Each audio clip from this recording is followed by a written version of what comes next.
Assalamu alaikum. Ya Jama'ah, Bismillah. Let me just check. Right, Bismillah. Inna alhamdulillah wa kafah.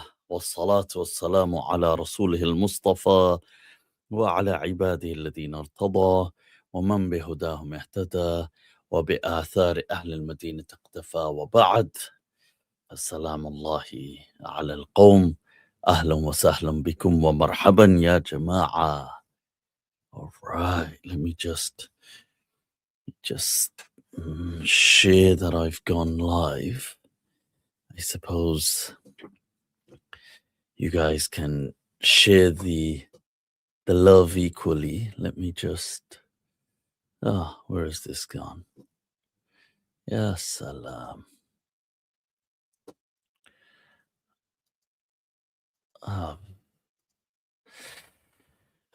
It's easier to just do it from here now.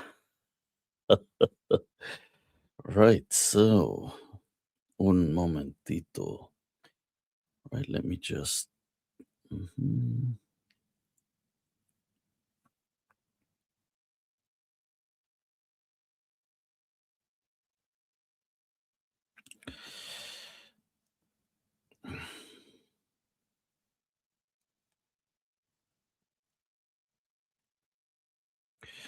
Right, okay, Bismillah. So, what is happening? I want to do a live stream. Yaar, chai to honi chahiye. It's. I thought I'd connect with you folks, blessed folks. Kuch mehfil ho jaye, as Ghalib says that Bue gul nala dil doode charagh mehfil. So see these three that he's bringing our attention to, that Bue gul, the fragrance of a flower, Nala dil, the cry of a heart. The kind of, by cry, yeah, I guess Nala is like the scream or the crying out of a heart. Dood is a Farsi word, Persian, which means smoke. So he says, Dood-e charagh mahfil, that the smoke of the charagh, the lamp of the mahfil. So he's bringing our attention to these three things. Jo bhi teri bazam se nikla, so pareshan nikla. Hi. Whosoever left your gathering, the mahfil, the bosom in, I know there's an English bosom. This is not that bosom. This is bosom which is also, I guess, a Farsi kind of word meaning the mahfil, the kind of gathering. Mahfil, in essence, is an Arabic word. So the company, the dialectic, the blessed sohbah is the more accurate Arabic word. But so what he's saying is, whosoever leaves your gathering, so pareshan nikla. Now there's a play on words, because in Farsi, pareshan can mean perplexed, worried can be worried, but can be perplexed. But it can also mean muntashir, something that spreads out, dissipates. And if you think about it, now go back to these three. The fragrance of a flower dissipates. So bue gul, nala dil, that the crying out of a heart, one could say, into the electromagnetic sphere, it just dissipates. Doode charaghe mahfil, the smoke of the gathering.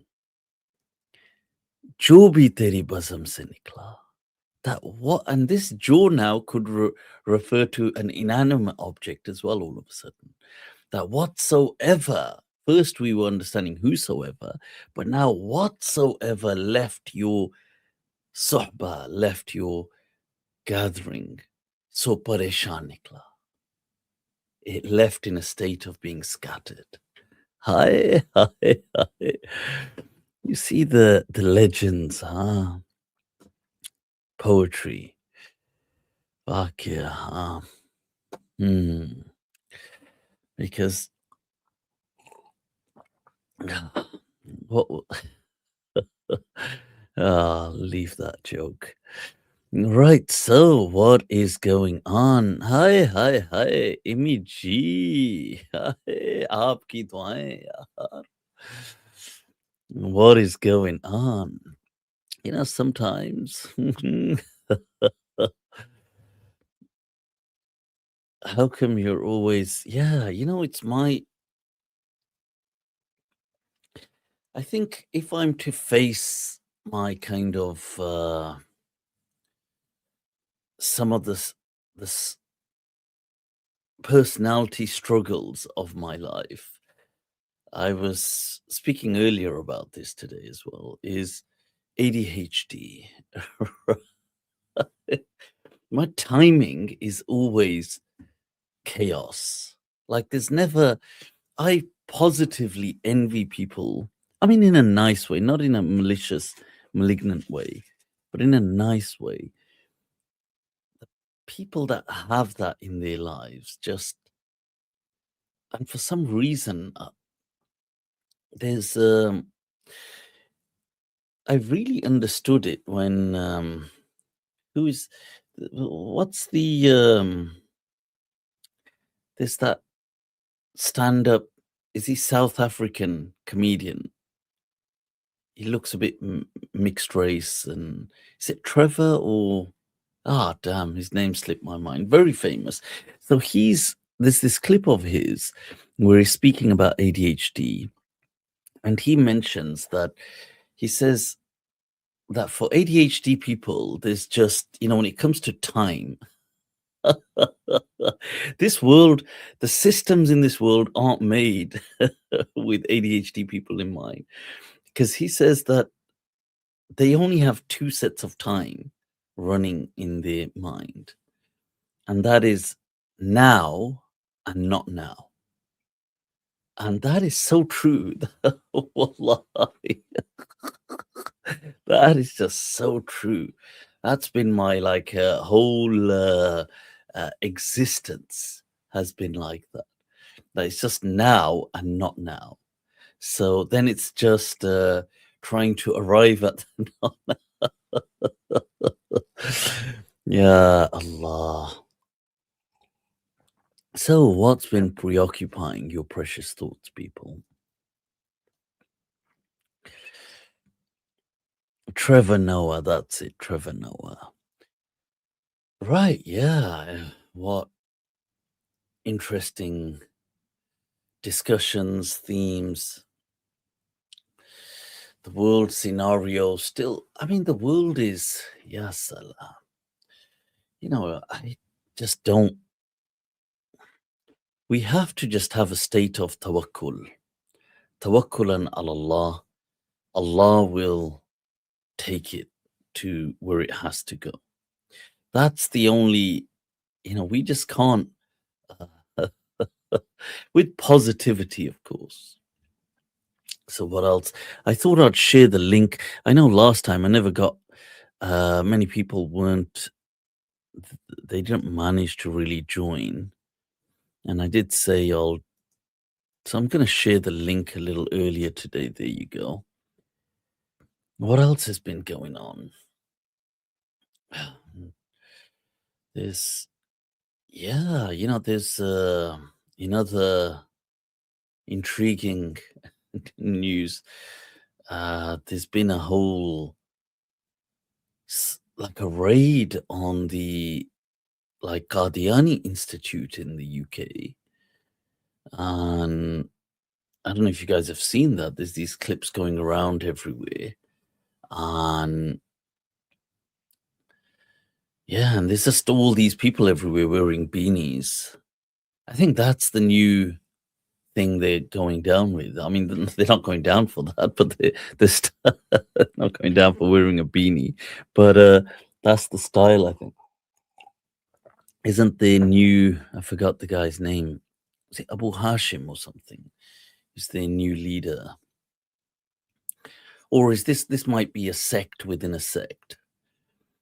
But yeah.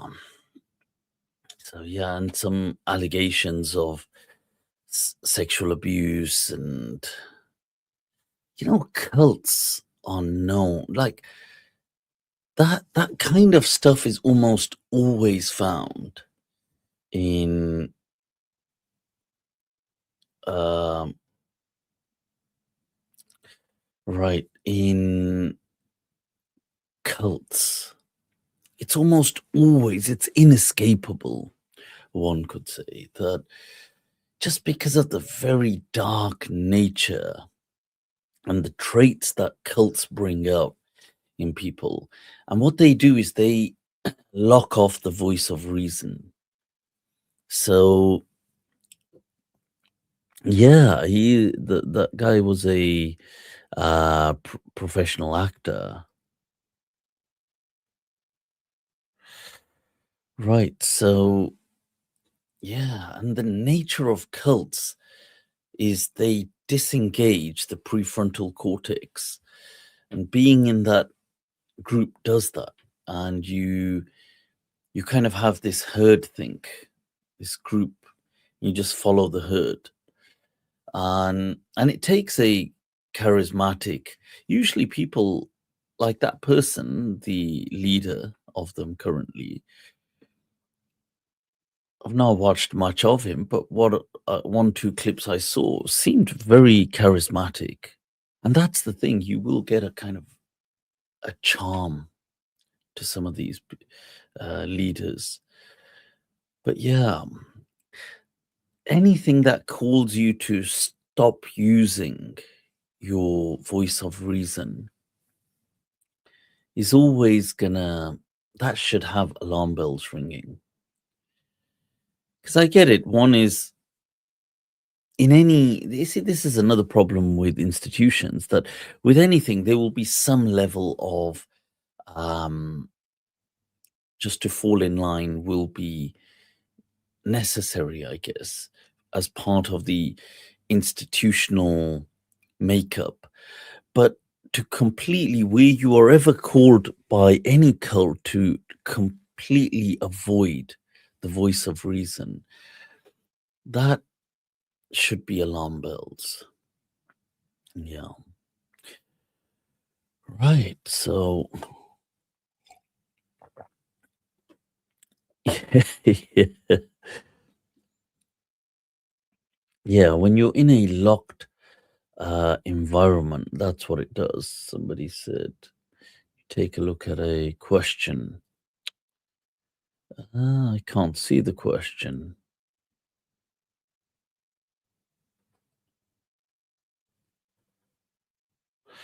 I can't see a question here. Right. So, I can't see it. So, right. Can you explain why it's often women who get um, engulfed into cults? Hmm. That's an interesting one. I think men do as well. I think men do get into cults as well. It's not just women, but maybe in the sense that there's a sense of hope, a sense of leadership that they're looking for. And you get a lot of devoted men as well. If you just um, think about sometimes the extremes of even like a Peer Muridi culture. that goes to such extremes that, nobody's allowed to critique the Pir Sahib or the Sheikh it's usually, in a lot of those cases, men that get very obsessed. And yeah, but you're right, there are in some movements possibly a lot of women drawn to it, maybe not so much in I'm trying to think of the Islamic ones, I'm not so sure. It might be like 50-50 in the Islamic ones. Maybe in the non-Islamic world it's probably more women getting drawn to stuff. Like, I think in the Muslim world, I'm not so sure if it's dominated by a female following, a female acolytes is the word, rather acolytes. So yeah,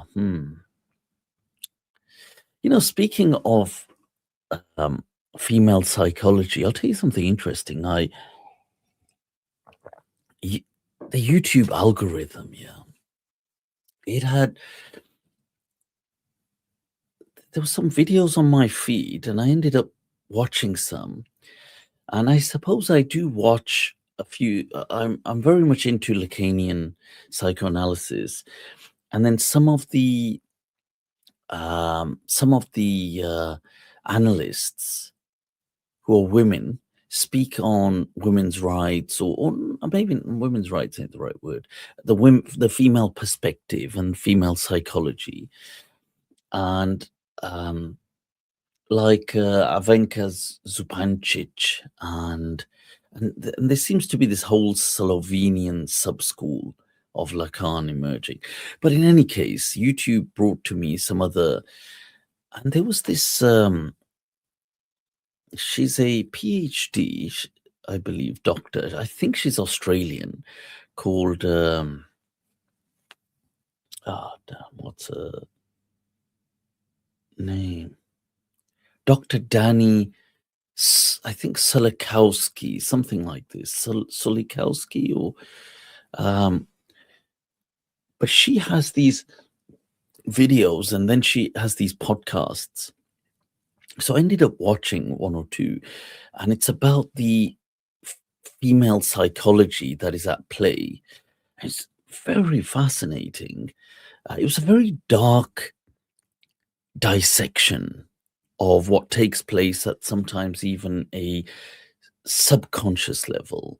So she highlights that the way, so her views, you can imagine, will be controversial, of course, but so she's highlighting that from an evolutionary perspective, the way men are hardwired to spread the seed, almost, so that's the male psychology, that female competition is more so that it's more intrasex as opposed to intersex. So the female she's highlights is competing against females as opposed to competing against males. Because keeping in mind that, you see, women essentially are the gatekeepers of sex in that sense, because if it's just up to men, then they'd be at it everywhere. So she highlights that the competition for women is therefore not you could say maybe some of it is about competing with some men, but generally it's not. It's about competing against other women. So, and from an evolutionary perspective, it's similar to, like, for the male, it's about offspring or spreading the seed. And from her perspective, or that for women, it's the same thing. It's about having offspring. Now, what's different from the female perspective she highlights is that this could be successfully done in two ways. One is that you just go on and have children, which obvious. But the other is you inhibit and prevent other people from having children, and thereby succeed with your children. And this is something exclusive to women. Men can't really do that. And men don't really engage in that psychology because it's useless. So a man, so think of, she gives this analogy that, you see, for men, it's like a single sprint, like they're trying to race, that who can get to, let's say, the, to fertilize an egg first, almost in that case, that men are racing and there's other men in the competition, but each person is focused on trying to win the race.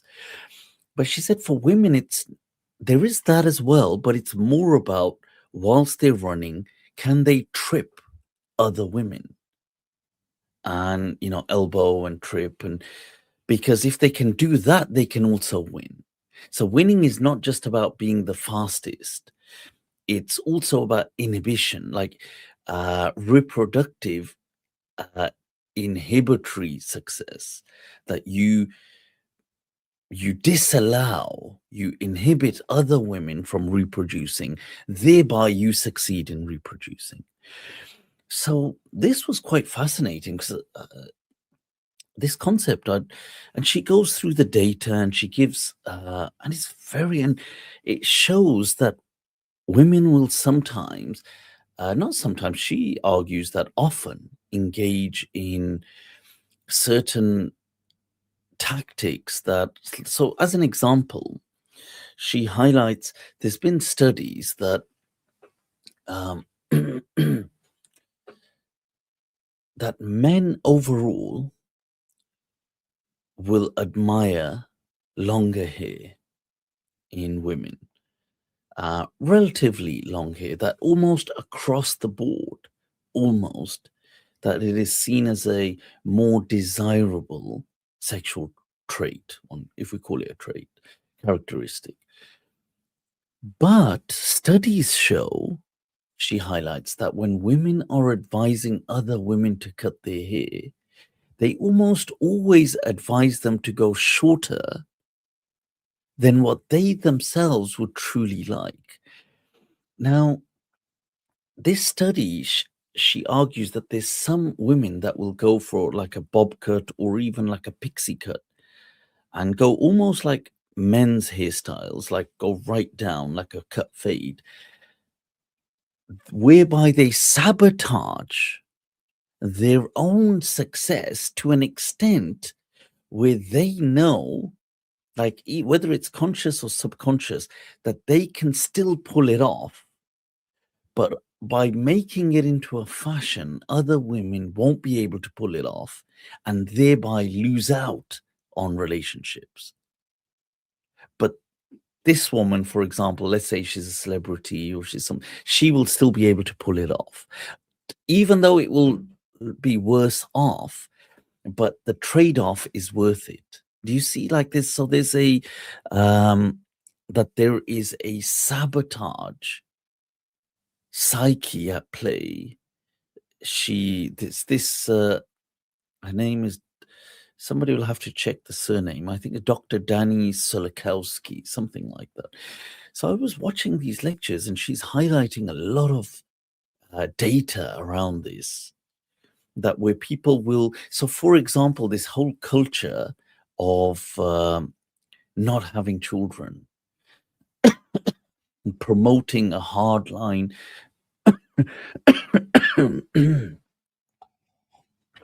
kind of feminism about let's go to, focus only on careers, do this, do that. And she highlights that now we have enough years of study to show that women overall who've done that and lost out on having children are almost always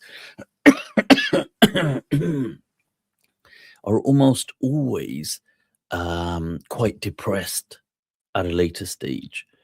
And women who have, tied the tubes or just focused on career, that this will be pushed by women almost under the guise of, well, and they'll own it, that look, this is being done because we're liberating women and liberating them from marriages or liberating them from relationships and liberating them from being subjugated to men and the patriarchy, and they need to be working and careers.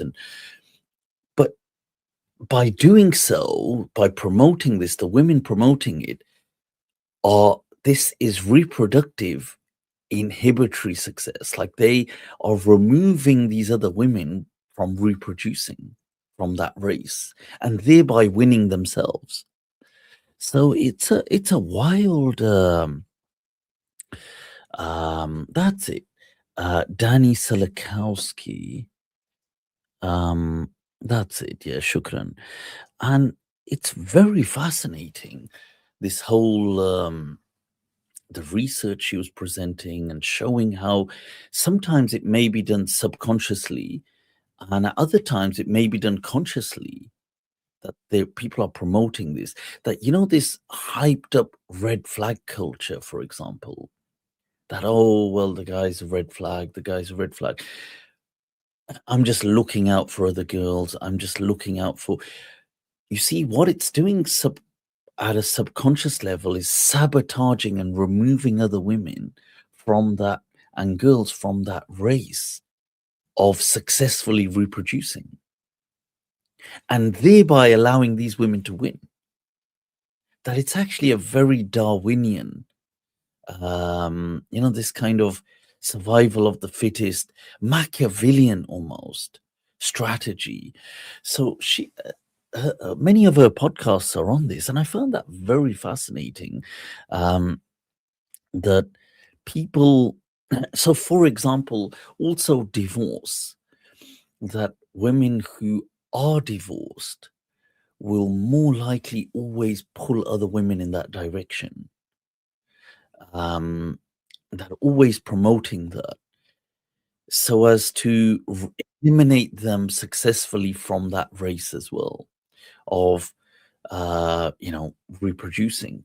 And that's interesting because this power, the Quran alludes to it, or actually highlights it in a verse where Allah, speaking about a different situation, speaking of the hereafter, Allah says, وَلَنْ يَنْفَعَكُمُ الْيَوْمَ إِذْ ظَلَمْتُمْ, and today it will not benefit you if you were oppressive, أَنَّكُمْ فِي الْعَذَابِ مُشْتَرِكُونَ, that you today are in this together. So hear this again. Allah is saying that today, as in the afterlife, it will not avail you. Meaning prior to today, you did feel availed by this. You did feel some benefit by this.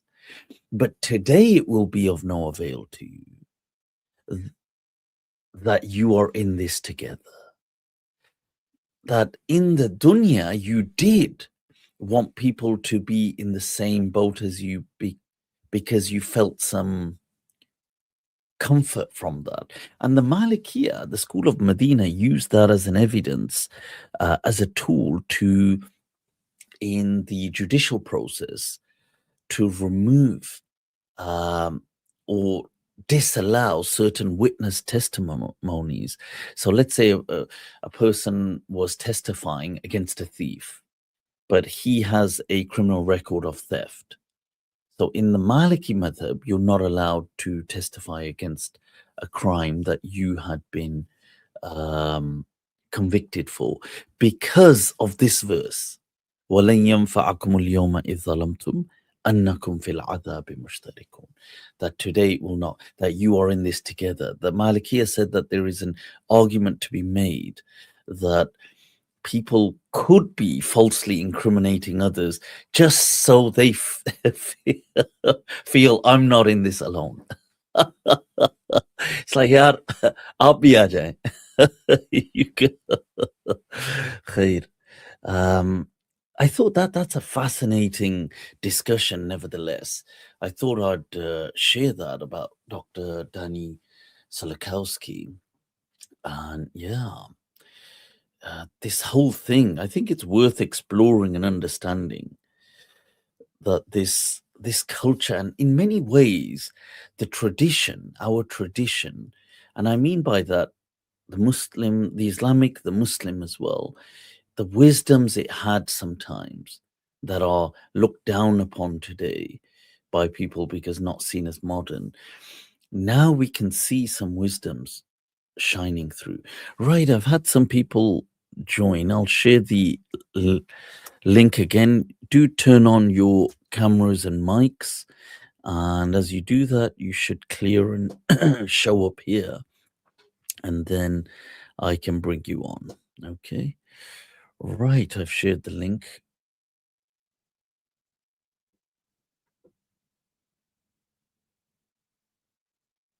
All right, so tradition is peer pressure from the dead. I like that. I like that. Right, people, I see some people coming through. Switch on your mic, switch on your cameras. Let's it'll kind of show up here then. Let's see. And I've shared the link again. What is this? Is that? Oh, right. Let me see somebody. Is that Vait Bajarami? Assalamu alaikum. Alaikum salam, Mufti. How are you doing? Can you hear me? Well, I can't see You can anyone. barely see me. I know, but Is that like just a still we cigarette we can can hear see? each other. A Is it cigarette? is Not really. that cigarette? Not It's smoking at the moment, no.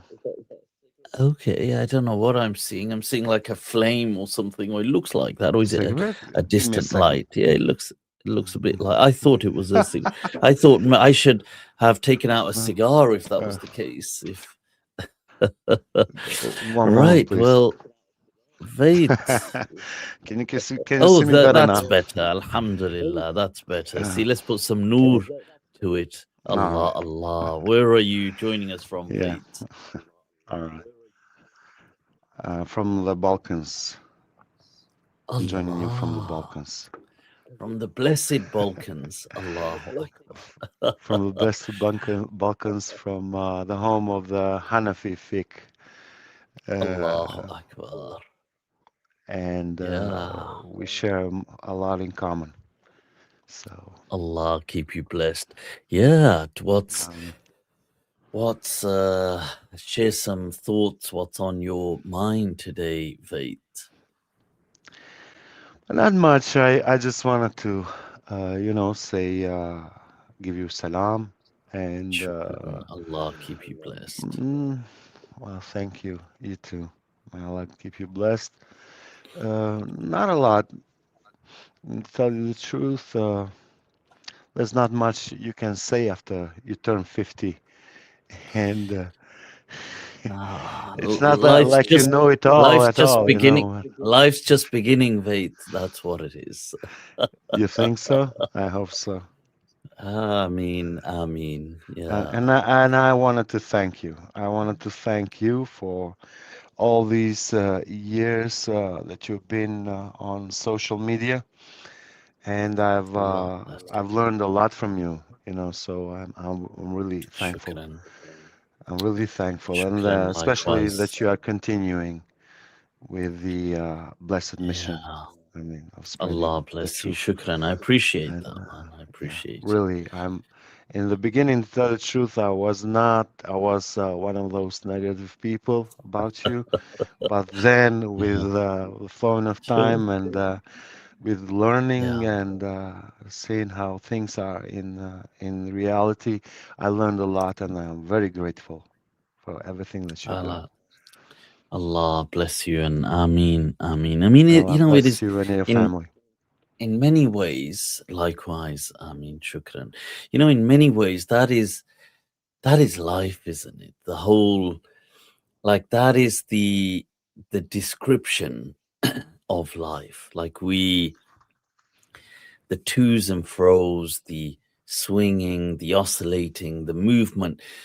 In in one way, if we think about it, it is a it is like a pulse. It's a heartbeat. That's what life. I mean, it actually is a heartbeat, but life itself with a capital L is like a heartbeat as well. Like it's moving. where, and it's radiating, it's radiating. Like, it's amazing how the heart creates this magnetic field. They say at least 3 to 5 feet all around us, and this is what it's doing as a metaphor in life as well. And we are just moving along, and we see things, we learn things, life unfolds.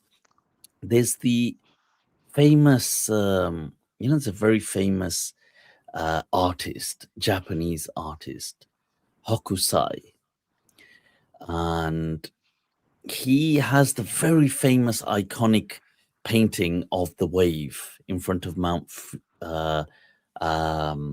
Fuji in the background. It's very famous. You've probably seen it. Maybe you're not familiar with the name, but you've probably seen the iconic. And he came on to drawing that when he was 74, I believe. And that's in many ways when his life began for him. So sometimes 74. 74, I believe he was, when he drew out these, I think there were a set of something like 30, but these sketches, paintings of Mount Fuji, and the iconic one that's become one of the most world-renowned paintings. It's like of this wave, and in the background you can see the mount. But he came to this in his 70s. It's like, wow, this, like, life really is that journey, and it's not like where it will start, nobody it's in some ways, it's not like, I mean, in some ways we see it as naturally, we look at things linear, we see it as start and finish. Some ways, but especially because of the modern world, we see things in a line. But some things are not so much about a finish. So, for example, and I love the way Alan Watts explains that, like, as an example, he gives music. Like, a person would listen to a musical piece, not in the sense to arrive at its finish. There's no, and it's not because it's going to finish that they're not going to listen to it. Nobody says, "Oh, I'm not going to listen to that piece of music because it's going to finish." That it's, and in some ways, taking that as a pattern for life, I find it full of so much more life, and so I thought I'd just share that. Yeah. Thank you. I'm I'm uh, Yeah. uh, I'm looking at it the more. I don't know if you can see that. I have it on my computer. Oh, yes, that's so that's From the one of Mount them. Fuji. But the other one, if you type the wave, Hokusai's Mm, wave, that became the iconic. So he did a set, and that's one of the set he did. I think he did mm, near about 30 sketches, and that's one. But the iconic one is this kind of blue wave with Mount Fuji in the background. It became like a world-renowned piece, and so mm. if you Oh type yeah, I'm the looking at. right word, Yeah, I'm looking at it yeah, so right that's, now. and he, I believe, did that in his, when he was probably 74 or in his 70s in any case. So yeah, so life's only just beginning. Allahu Akbar. It's So interesting that you mentioned the heart and how it functions and all that, the waves that you mentioned and everything. Um, and it's interesting to me because I'm kind of a heart patient myself. And oh, straight away you may start talking about the heart, and it's you amazing. see, the So, souls, the souls are connected. You see, they know things, like the hadith says that there was, before coming into this dunya, the souls had a connection, that al arwah junudum mujannata, and even when they come in this dunya, they have an affinity to those mhm, that they were somehow bonded with. And it's amazing that through the unconscious mind, look how, and may Allah give you shifa, a complete shifa. Amin, inshallah. Amin. And And long, to great health. all that Ameen. that are, having suffering Yeah, all around the world. yeah, it is. Amin. There's sometimes, with the amount of suffering going on, s like sometimes I say to people that almost in spite of it, we as believers have to have a smile, that we have to Yeah. almost in the face of everything going on, that we're loud, that that gift from Allah in the face of people who that light bothers them. That positivity will then, because in spite of everything going on, we smile. That there was a quote that against all odds, against all logic, we hope. That is, the thing of the believer, that we have to shine that light, inshallah. Right. Well, but Inshallah. Vait, shukran. A very intriguing name, by the way, Vait. Uh, Right. Yeah. is it It's a Vahid? Is it Vahid? abbreviation. It's a Wahid. It's abbreviation Ah, of the name of the Arabic name into Bosnian or the Balkan languages over here, like Albanian and and Bosnian. So we say Vait. So that's Vahid. how it came to Mm, be from the original Wahid Wahid. Wahid, or yeah. Wahid or Abdul Wahid. Yes. I So love it. yeah. Mm, Sure, shukran. See, we're all learning. I love it. And it's and in and that way, look, worldwide, how we're connected. It's amazing, isn't it? It's otherwise it so is. spread out and disparate, but yet we're united by this bond. Allahu Akbar. Yes, we It's are. yeah, it is beautiful. It's So amazing. yeah, It's amazing. And especially in the beginning, when I found out about you on YouTube and started watching your videos. In the beginning, how you were like a little bit different, yeah, more humorous more and so animated and animated. I loved a it. bit I more loved it from chaotic. the start. Yeah, a bit more chaotic. Yeah, a Yeah, lot more muscle, I think. Or have you lost it, yeah, or do you still possibly. have it? I Possibly. think it's yeah. I think sometimes maybe I dress a bit different as well now. So yeah. So we So I can think see it sometimes. now. Yeah. So I think maybe some of it is like I'll just cover it. But yeah, no, I appreciate Yeah, but so shukran. it's better that you are covering it because Oh the yeah, evil eye can can fall on Allah. you. The evil eye. Yeah. Yeah, But I it's, have, yeah, mind you, one of the things I did do as well in the yeah. last few years, You actually, I did. unmasked that too, so thank you for that also. No, shukran. And and this was in line with health, actually. I did turn to some form of dieting as well, some form of Mm, it. mm, And yeah, like in the last few years. So I think, yeah, like I completely cut out um, breakfast altogether, mm, and I changed, modified certain kind of foods, and it's amazing. Like now, so often for so long, and when I say so long, as in these few years now, it'll be almost the norm that I won't eat anything till like very, very late afternoon. Like sometimes I'll probably just only eat at like 4 p.m. or so, and it's become such a norm. And it's what I found was, and that also helps in trimming the body as well. But mm, I found that, you know, this that there is a myth of how dependent we think we are on food. Like we are undeniably going to be dependent on food, but maybe not to the extent that we think we are.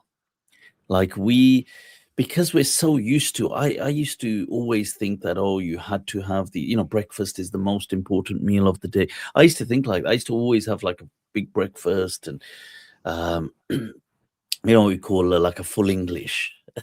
We Mm. call it here. It's like the whole, you've got the sausages, halal sausage, you got the eggs, you've got the beans, you've got, like toast, you got what we call it like a full English here. Uh, some rashers. Now, the going from that to not having breakfast at all, to realizing this is actually a lot of it is a myth, that we've been brought up with this. And but when you stop for a little while, the body gets a shock. So like, I remember for a few months, the body will lose weight drastically. Like it starts losing, like all of a sudden, because you've gone from so many meals to. But then I found that within something like half a year to a year, it just readjusts with whatever it's getting. So then it will just use the same amount and start building back the muscle. It'll start, like, it is truly a miracle in its healing process. But yeah. Yeah, I did too. Um, I did the sardine diet. I don't know if you've oh, heard of it. For a day, okay, for yeah, a whole no, day. So in the morning, I had one can of sardines, okay. another one in the afternoon. So I did it 3 times during the day, and kind of people are, talking about it on YouTube. You can have there's a lot of Mhm. information about it, But but yes, it's very spread, I especially think, in the yeah, I Western think there's a countries. lot more of an This sardine awareness. diet now. Yeah. Okay, that does sound intriguing. I'll look But you into that. but But yeah.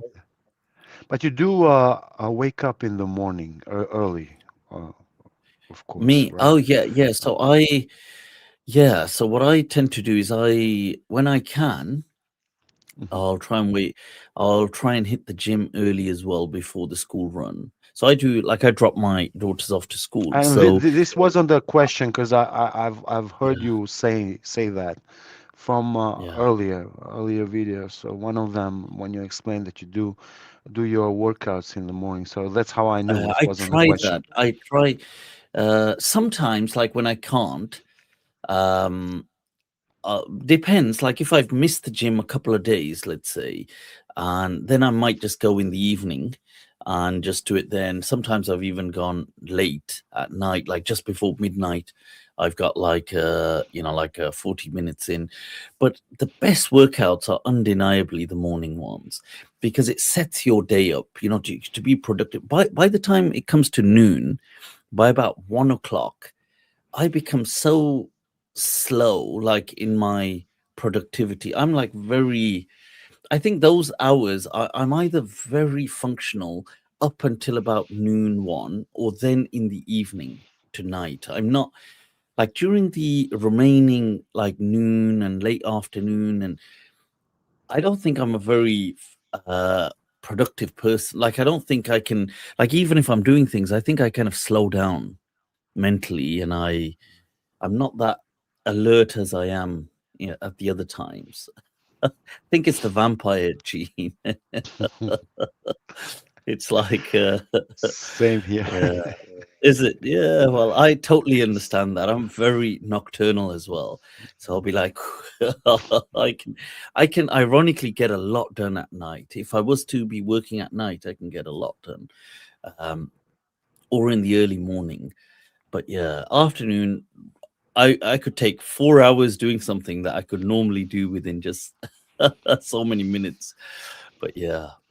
But shukran, Vait. It's been an Yes, absolute pleasure was a having you pleasure on. talking to you, Mufti. Thank you again. Likewise, man. Allah keep you Allah blessed, bless you, and you and your shukran, family. May Allah bless you. and Thank give you. you a very super heart that beats not Amin, only inshallah. the blood, it beats love into humanity. Ameen. Amin, inshallah. So stay Amin. safe, my brother. Ameen. You too. Assalamu alaikum. Right, people, that was Vait from the Balkans. All right. The blessed Balkans. And who do we have here? We have Aleph, let me just share out that link again. Uh, what's this? Mufti looking like Dracula today. Well, it's the vampiric genes, you see, that's what it is. Mufti Sahib, what's this? To get us diabetic and 3 meals a day is the Rothschild invention.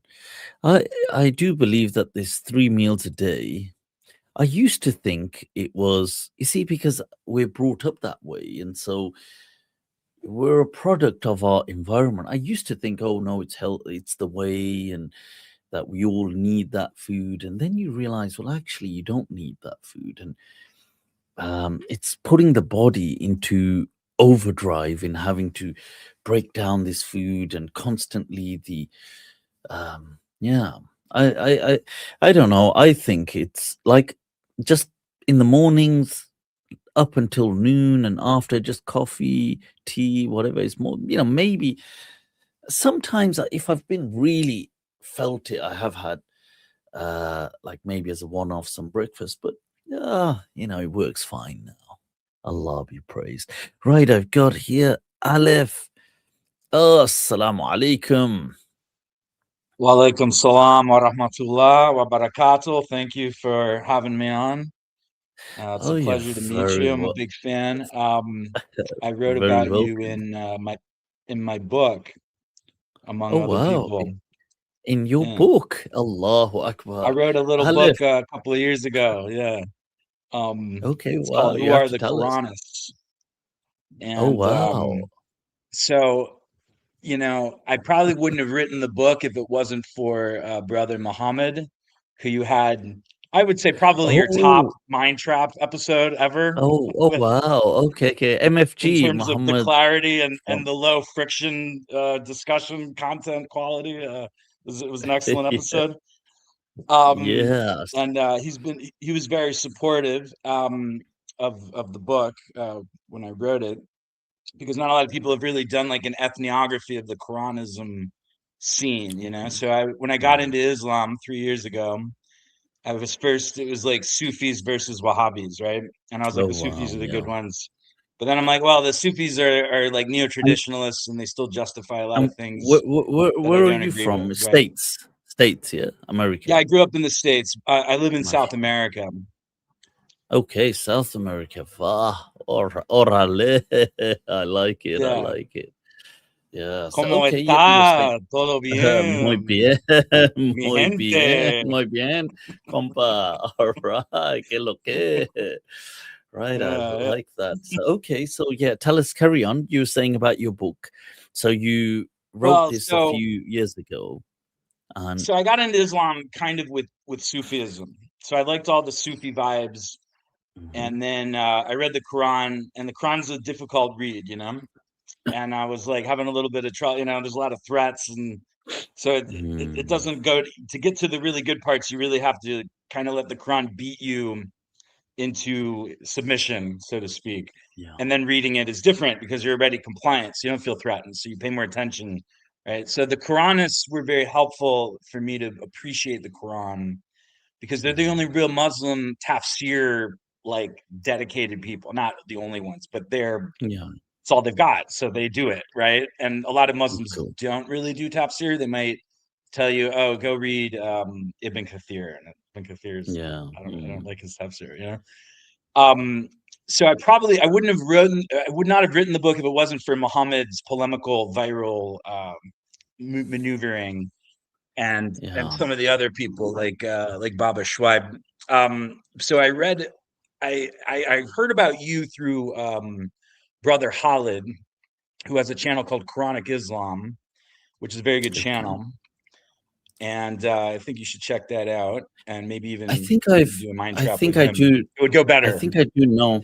Yeah, I think I do know Brother Khalid from a few years ago from Facebook. Yeah. This is the time. So this would be probably pre-COVID kind of time.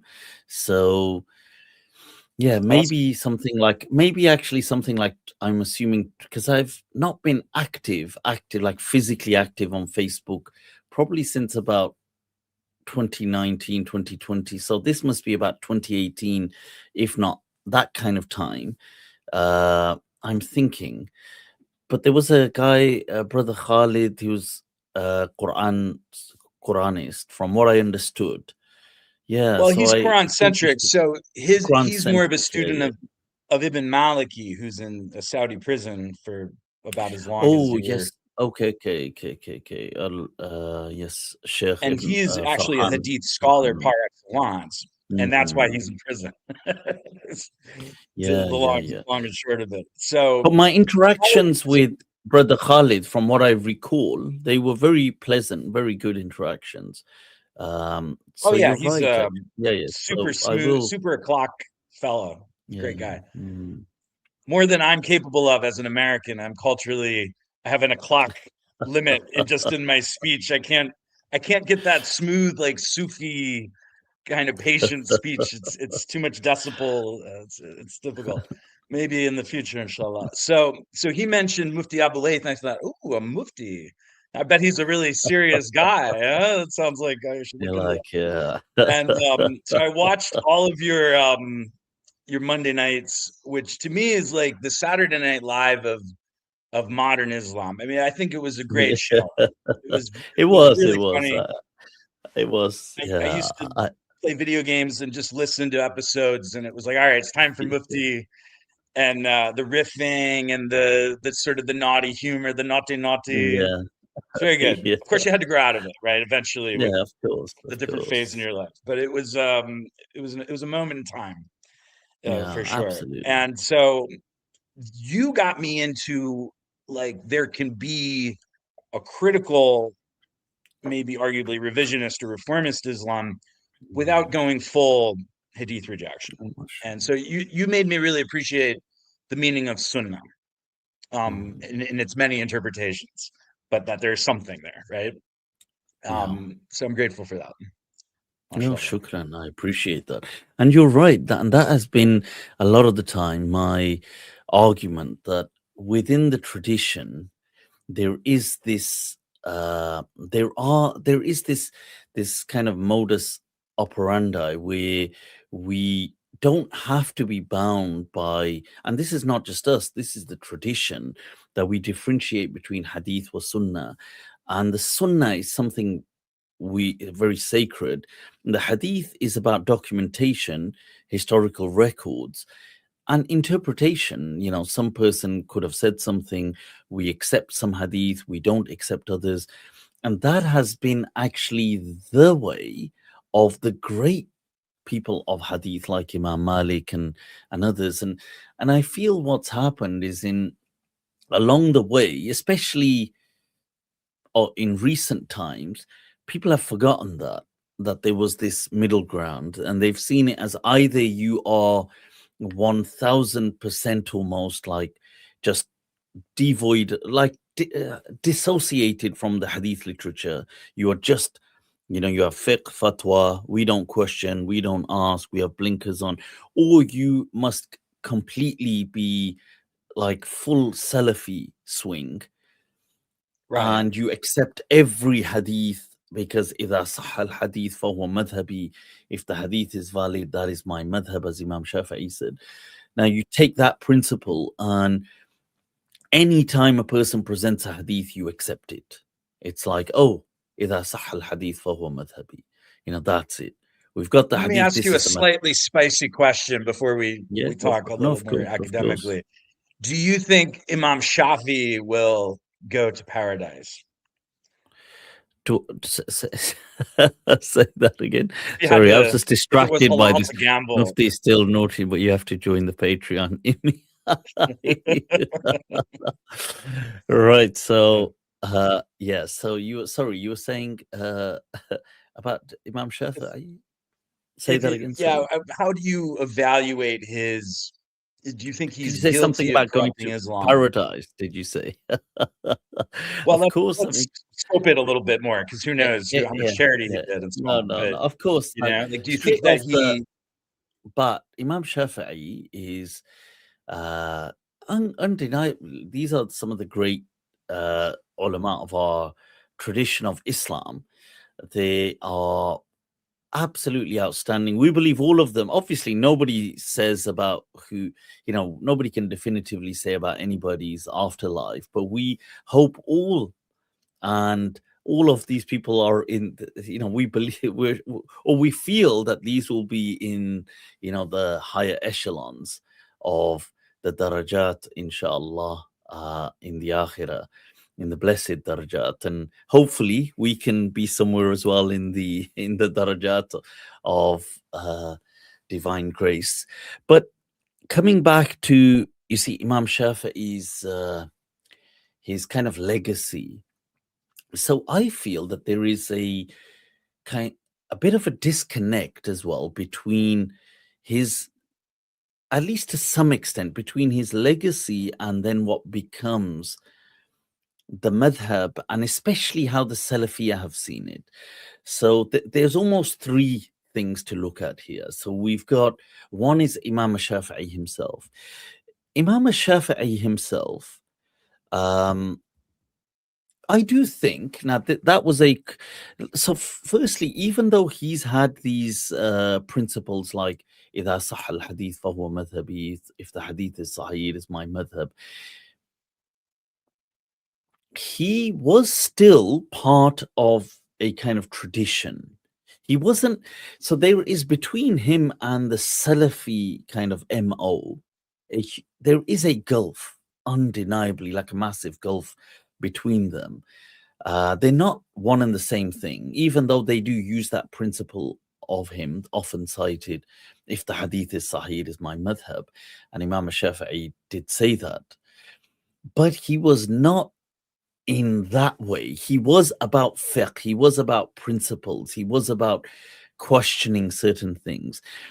It's interesting, in his Risala, which is laying out really the legal theory, the usul, he questions, even brings into question the possibility of a reality of ijma.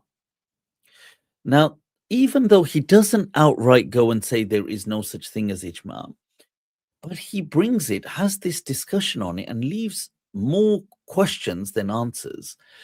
Now, I would have felt that in many ways he was opening this kind of door to say, well, this is something that needs to be investigated. If we are going to accept it, at least on what things are we going to accept it? Now, so like this, there's several things, but you're right, he does have more of this hadith-centric approach than the other traditions, like the school of Medina by Imam Malik or Imam Abu Hanifa. Would you say he's like a thoughtful thinker in gesturing towards this consensus, but the runaway social effect, which was reinforced by political, you're paid ulema of the emir, etc., over the centuries, where we had just mass taqlid, right? And this is how we formalize what is called the Islamic tradition, which is an artifice, but it is. I do, right. So not in any wrong way, just straight to put this to kind of lace it immediately, or to kind of usher in what I'm about to say, that I mean this just in an analytical sense. I don't mean it, what I'm about to say, in any negative or anything that's disrespectful. Wal-'iyadhu billah. I mean it from a perspective of analysis and almost retro diagnosis, one could say. Just as I do feel that people like Imam Shafi'i were probably on the highly functioning end of the spectrum, the autism spectrum, that they were probably people who were these kind of savants that you get, that are these kind of genius people that have something like some level of almost Asperger's, that they are but so they're seen as geniuses, but they are those kind of what we call today highly functioning autism.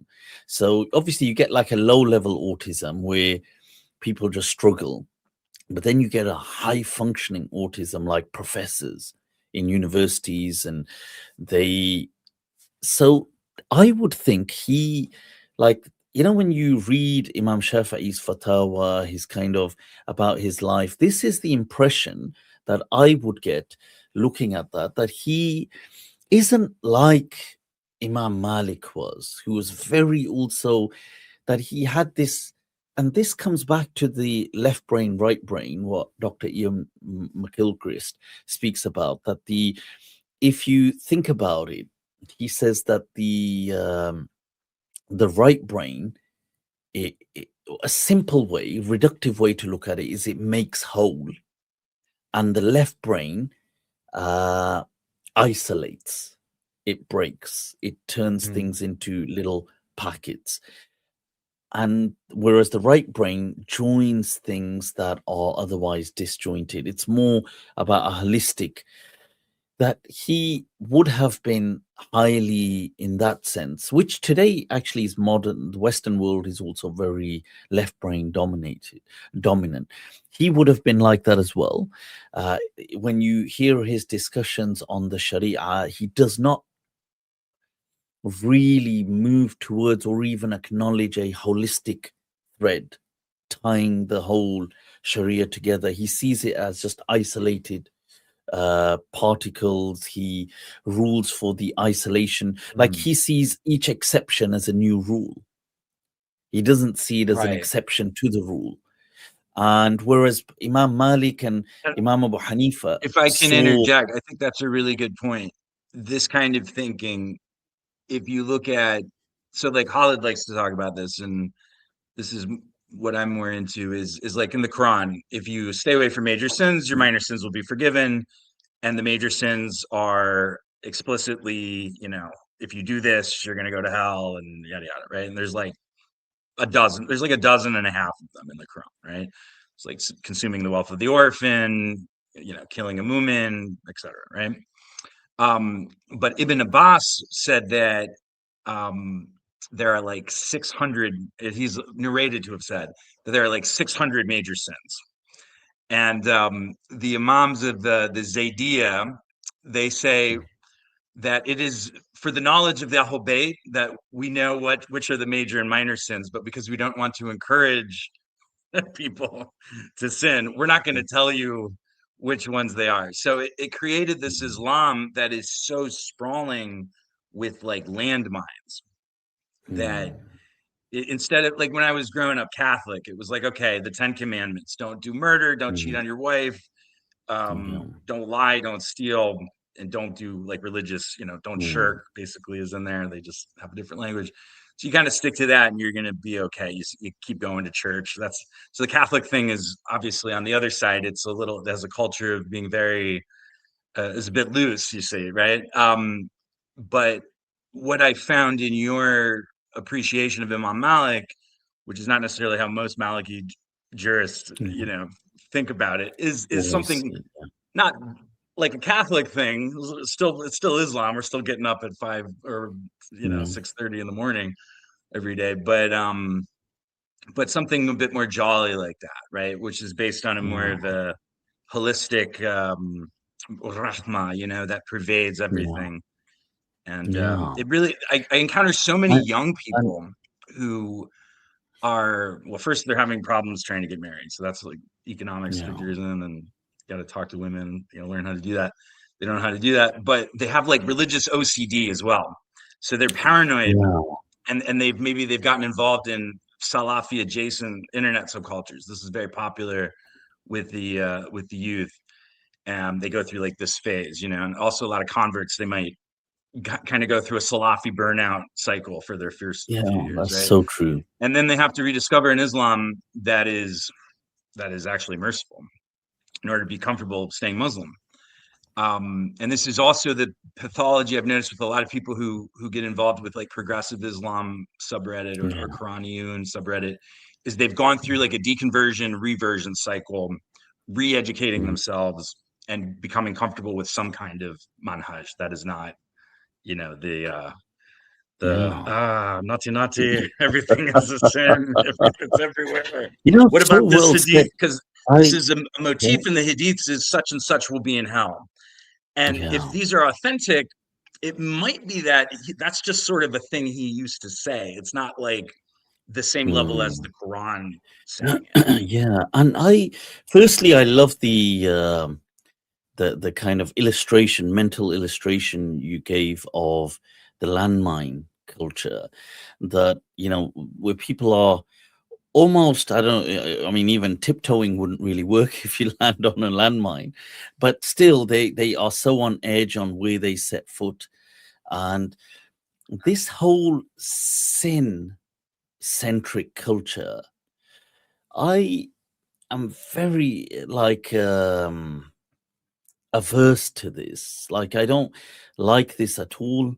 I find it just results in OCD. It results in a very unhealthy bond with the faith. And I get it that, look, I'm not going to say it may not that it doesn't work. I'm sure it does work and has helped many people in some ways. I don't deny that. So there's some people who, for example, they need authority in their life. There's many people who need that. So they need to just constantly be told that you can't do things, you can't do things. Otherwise, they're very reckless. They can't self-regulate. And I understand that. But that should still be to a commandment, a divine commandment level of, okay, this is for Allah. Not so much about, like, it becomes absorbed in the sin. So this culture of, oh my God, we're not worthy, which we're not worthy, but I mean, becoming obsessed with this, we are very sinful, we're very, you know, we're horrible people, we're very worthless, we're very, and this constant, we're drenched in sin. To me, it sounds very Catholic, actually. It's like a highly It's very Catholicized Augustinian. version. Yeah, exactly. Very Augustinian. And it's all very drenched in that kind of monasticism almost. And I feel that it it causes a lot of harm, a lot of harm. Even if it does some good, I'm not saying for some people, in case, you know, people might say, well, it's helped them. But I feel when I've spoken to people that the harm it's caused, this is why this landmine kind of analogy that you gave is so apt and fitting, because that's exactly how the Islam becomes. It becomes like everything is, I might step on a landmine, and oh my God, I might lose my faith, or oh my God, I'm going to go to hell. Astaghfirullah, I'm going to go to hell. I'm going to go to hell. I'm going to go to hell. Look, my thoughts are, for a moment, leave all of that alone. Allah, you know what does, you know, Allah says in the Quran, "Ma yaf'al Allahu bi'adhabikum in shakartum." You know, like what does Allah gain from punishing you? He says, Oh, yeah. if only, you know, in shakartum, if only you just be grateful. Like, we have to move out of this thing of Allah is this benevolent dictator. He's not. Like, would you for a moment forget this thing of, you know, we're going to be thrown into hell and all of this for a moment?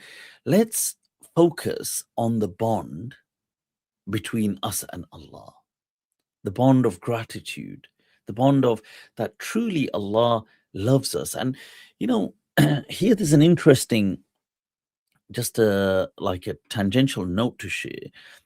You see, Allah's one of his names that, you know, we are taught in the tradition.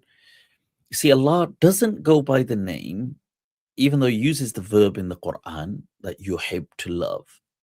But when it comes to referring to himself as the one of love, he doesn't use the name al-Muhibb, that which in Arabic means the lover, like somebody who loves is al-Muhibb.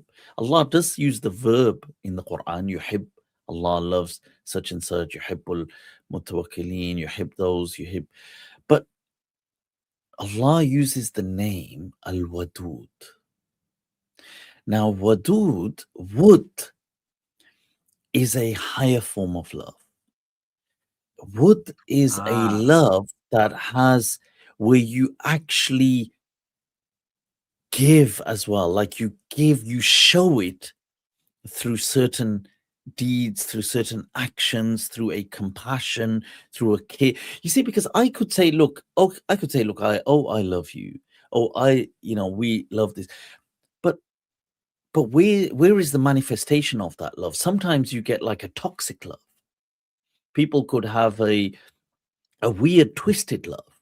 They could have but wood comes from this kind of encompassing, compassionate love, which has action tied to it.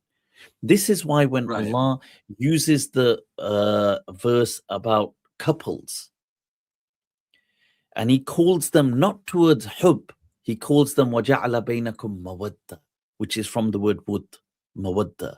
He calls you to that love. Are you familiar with the gospel in Greek? Right. Okay.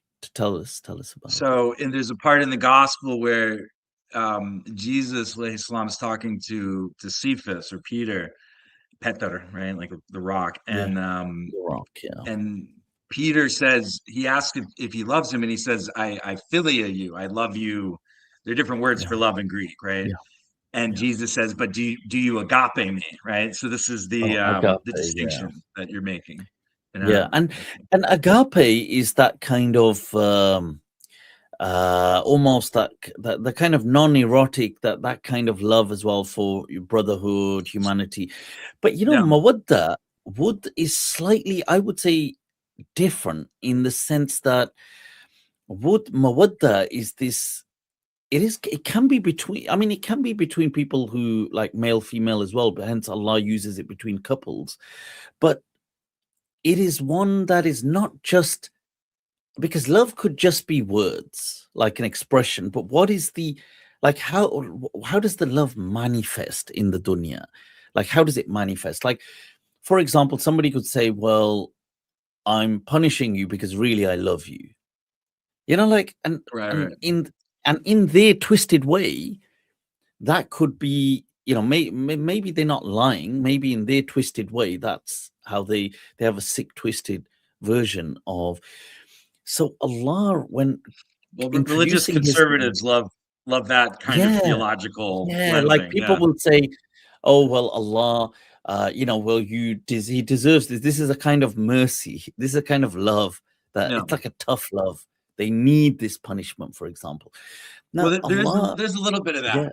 If I can tell you a little story about my recent biography. So I haven't made a video. I have a channel called Zen Islam. So people want to check it out. It has very few subscribers, so I'd love it I'd love to get 100 people subscribers. Zen Islam, check it out, people. Somebody write it in the comments. And I haven't uploaded a video for 5 months. I just did one today responding to Tim Winter talking about Ali, because it's a very key stone to everything that we're talking about, actually. And the reason I haven't uploaded for 5 months is because I had a very hard time. I gave away a lot of my savings to Gazans last year, alhamdulillah. So I like to focus more on the Pelagian side of the accumulating nafil sadaqat or acts of jihad, not MI6 worthy jihad, but more metaphorical jihad. But still, you lose a lot of things standing up for Palestine and so on. And so as I ran out of money, my marriage completely fell apart. And on the first day of Ramadan, I was escorted out of my home that I built by police officers, because my wife did a legal maneuver. And so I haven't seen my son in 2.5 months, and she's trying to confound them. I had to talk to a psychologist the other day to clear up that I'm actually pretty okay.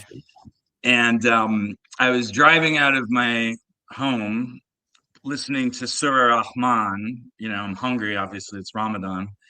And I was in the car for 5 days, and I was praying salah in the dirt. I got blackheads because I don't have a clean. I was really grateful for the iftars at the masjid. they wouldn't let me stay at the masjid. That's a policy that they've adopted. I was like, Allah sunnah wa jama'ah, you're letting me down.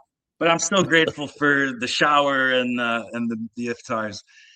And I did actually feel a little, even though what you're saying, it becomes an excuse for oppression, right? And this is something we see with all of the Zoom of various, the army of Buhari. That's a great episode. He's talking about that in Morocco. There's a billion of these throughout Islamic history and Christian history, and even recent history, by the way.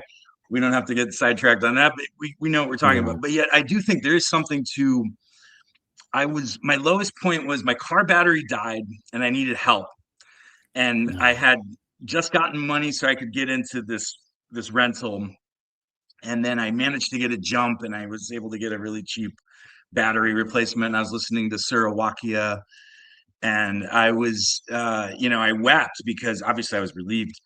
And it was the combination of that with this sense of like my du'as are actually being answered and I'm getting just enough back from Allah to be in this difficult path. And I'm able to taste what the Gazans that I was helping, I was able to taste a fraction of like 20%, maybe 15% of what they deal with. It's very difficult being homeless. You have to juggle a lot of things. Of course. And they don't have McDonald's with, with free electricity and bathrooms in Gaza because maybe they did before. I don't think they did though.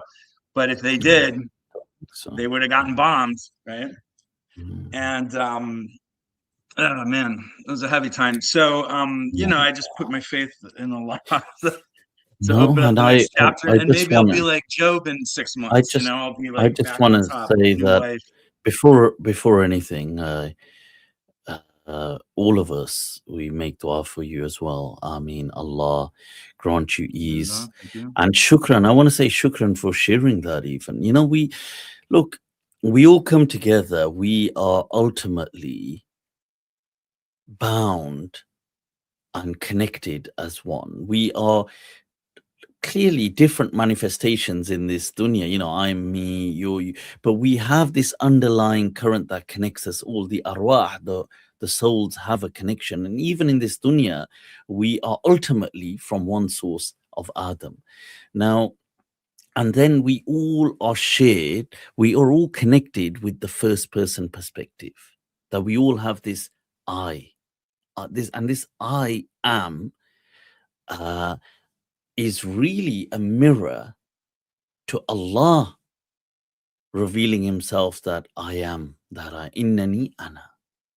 And we then we mirror this glimpse.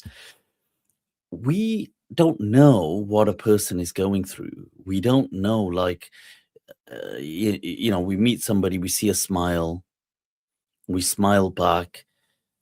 So many people are fighting such a difficult battle, and may Allah grant you ease. May Allah replace any difficulties and sorrows with abundance and joy. Ameen. And this thing that you mentioned, I hear it so often.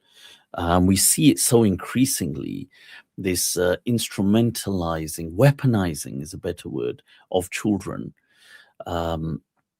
It's such.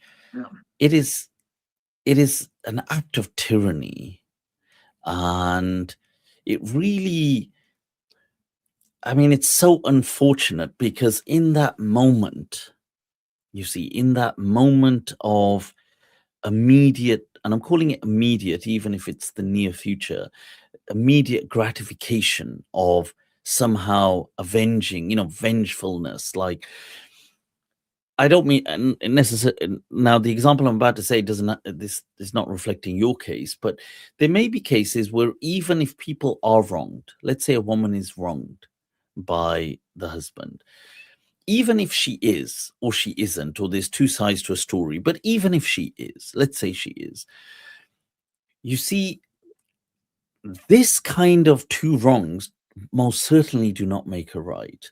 Like, one is to wrong him back, which somebody would say, okay, two wrongs don't make a right, but you're human, whatever, people act the way they do, and that's going on everywhere.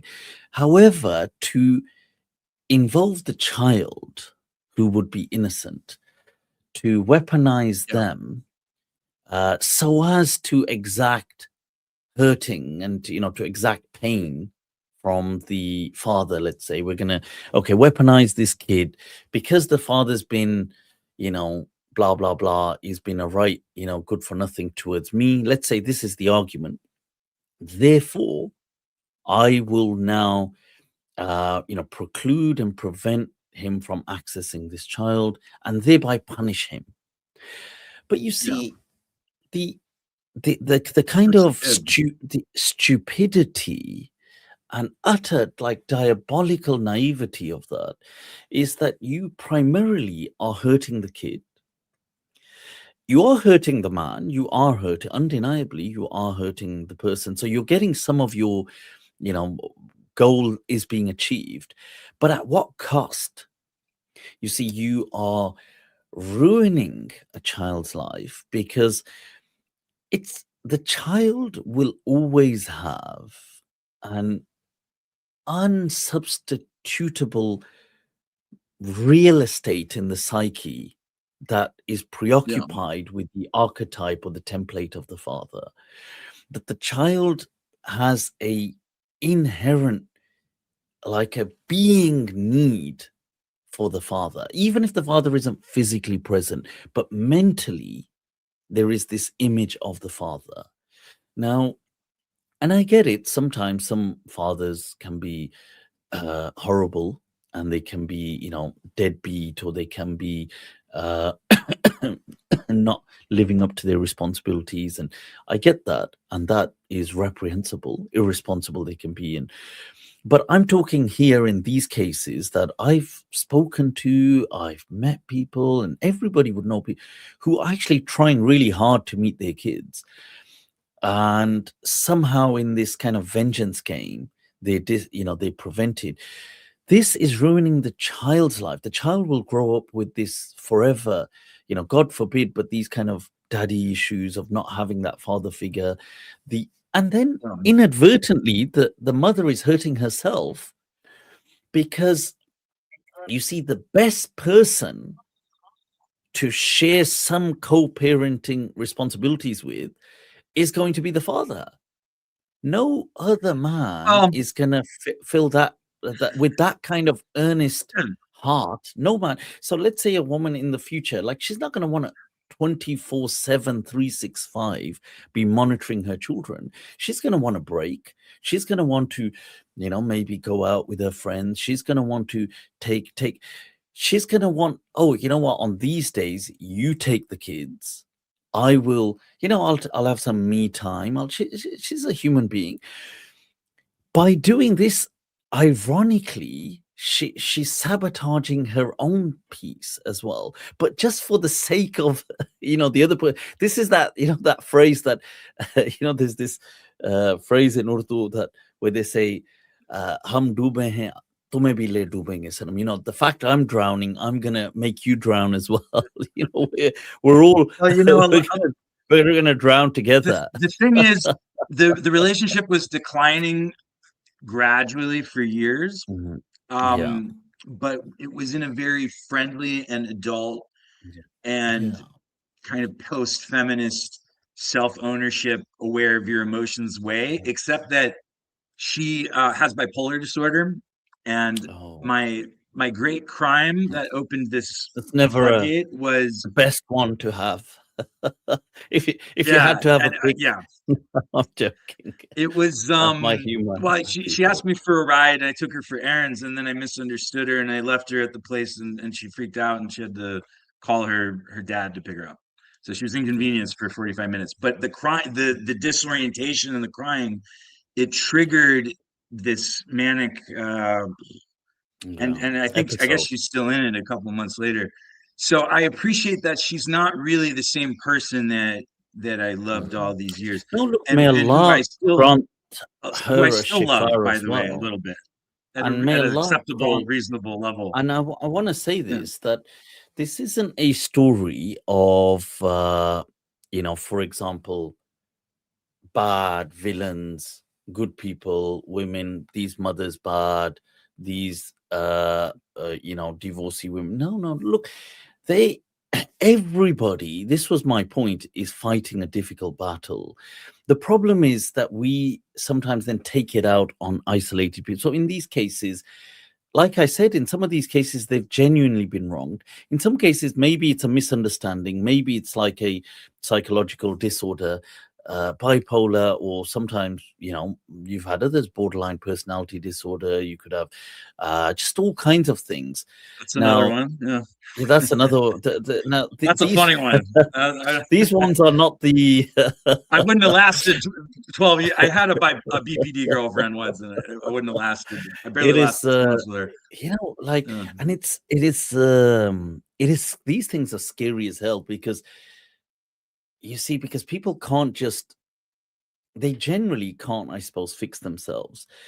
But I would argue, I'd put a little caveat in that. I think if they come to acknowledge that they have got an issue with something, then there is some very recent study, and by recent, I mean like in the last 2 years, only 2 to 3 years, that is showing by radically changing a diet and switching to what I think was the carnivore diet, that they That's right. surprisingly cured things like bipolar, and which was treated as incurable, by the way. So this is seen as incurable, as is BPD.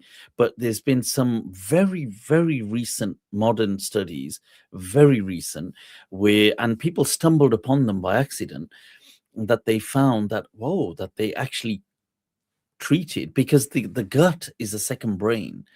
And keeping in mind, there's more serotonin in our enteral nervous system, which is the gut thing, than there is in the brain.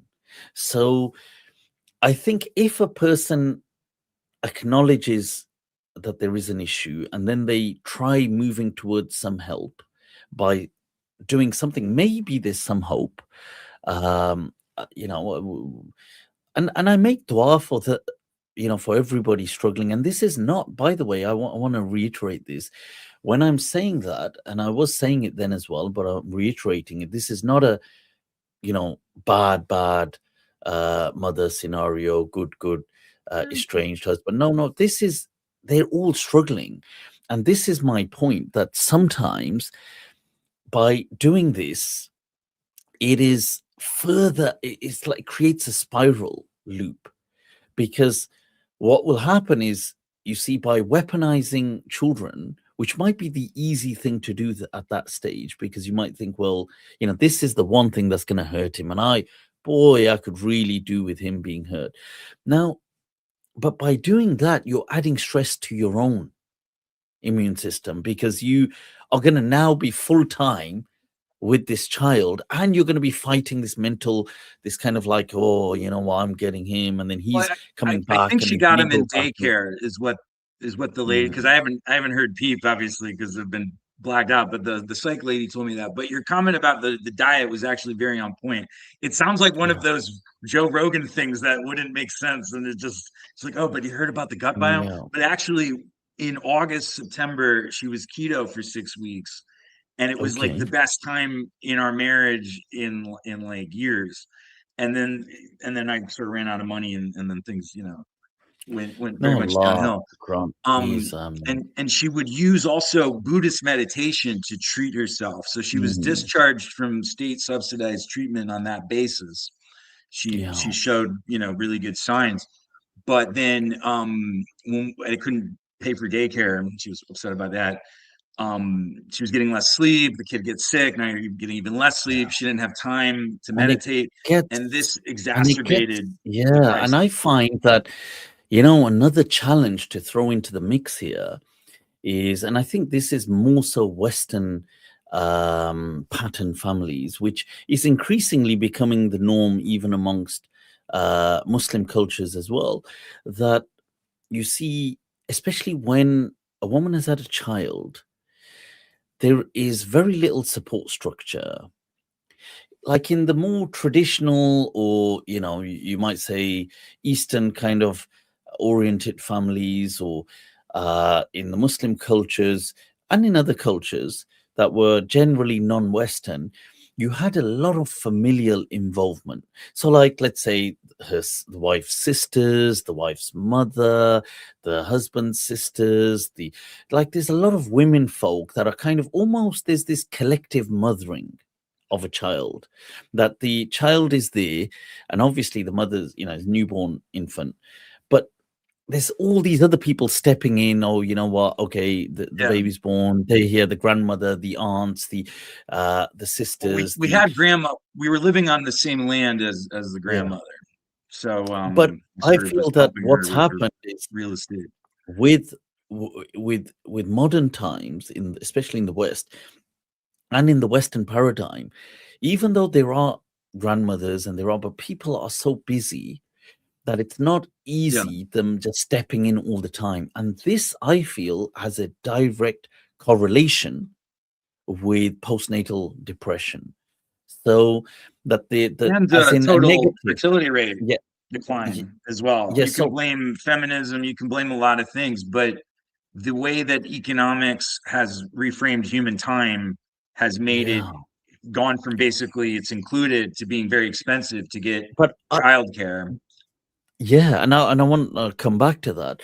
But this point on, this postnatal depression, antenatal depression, because that can be very dangerous in some women. Like, they can become suicidal, they can become very self-sabotaging, they can become, because the brain is really shut down in its healthy way, and it can last for years. Like, I've known some people who've told me their wives went through it, and they went through it for years. Like, we're not talking like weeks here, we're talking like 3 years going through a depressed state.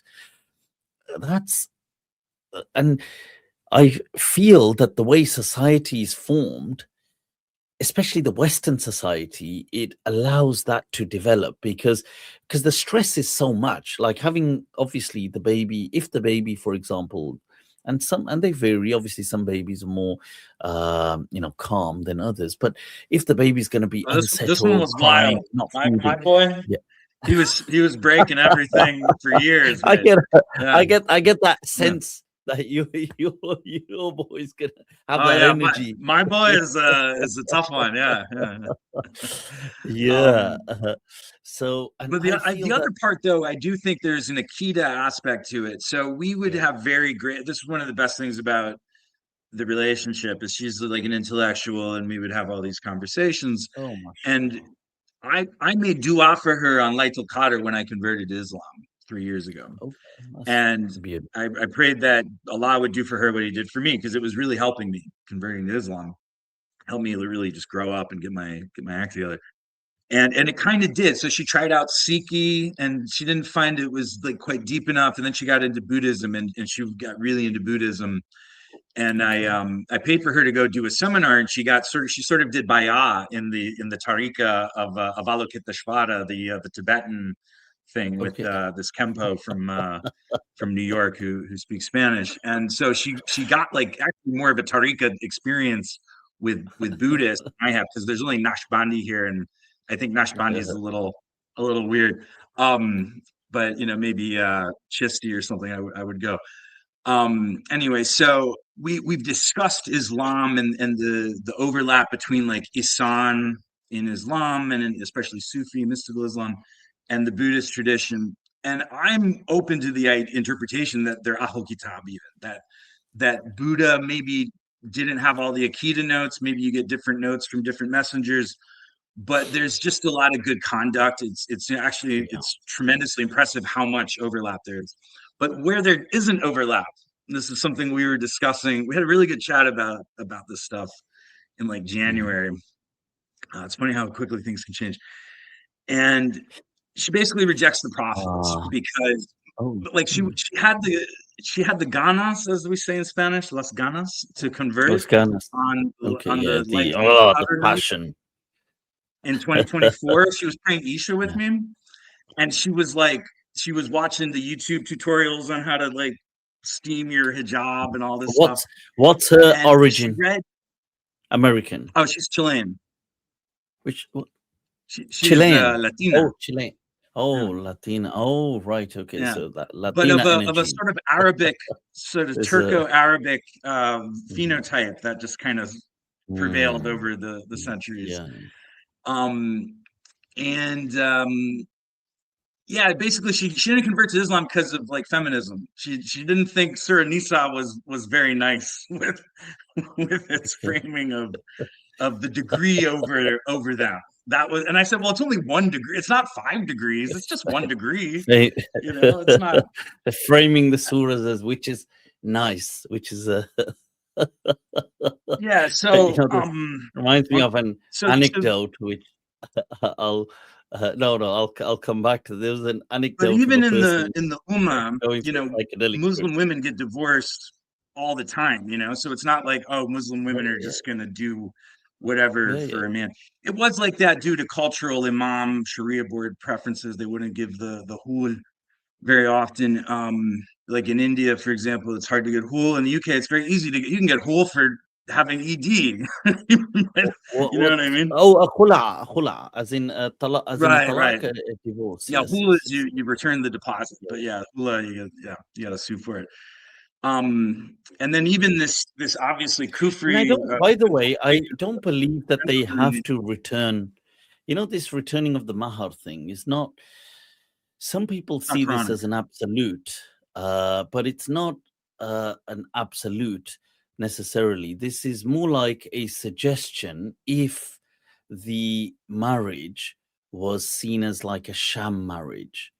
Now, so what it appears, and I know there's going to be there is a difference looking at this.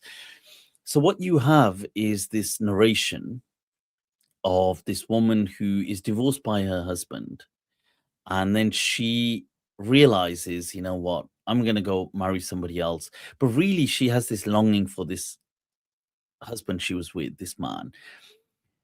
So she goes to somebody else and she marries him. And I think he's reasonably, you know, he must have had some wealth to him. So he gifts her a garden. And he says, you know what, I'll gift you this garden. And they get married. And within days, literally days, she comes to the Prophet and says, you know, oh, I married this person and I'm not happy and I want to leave.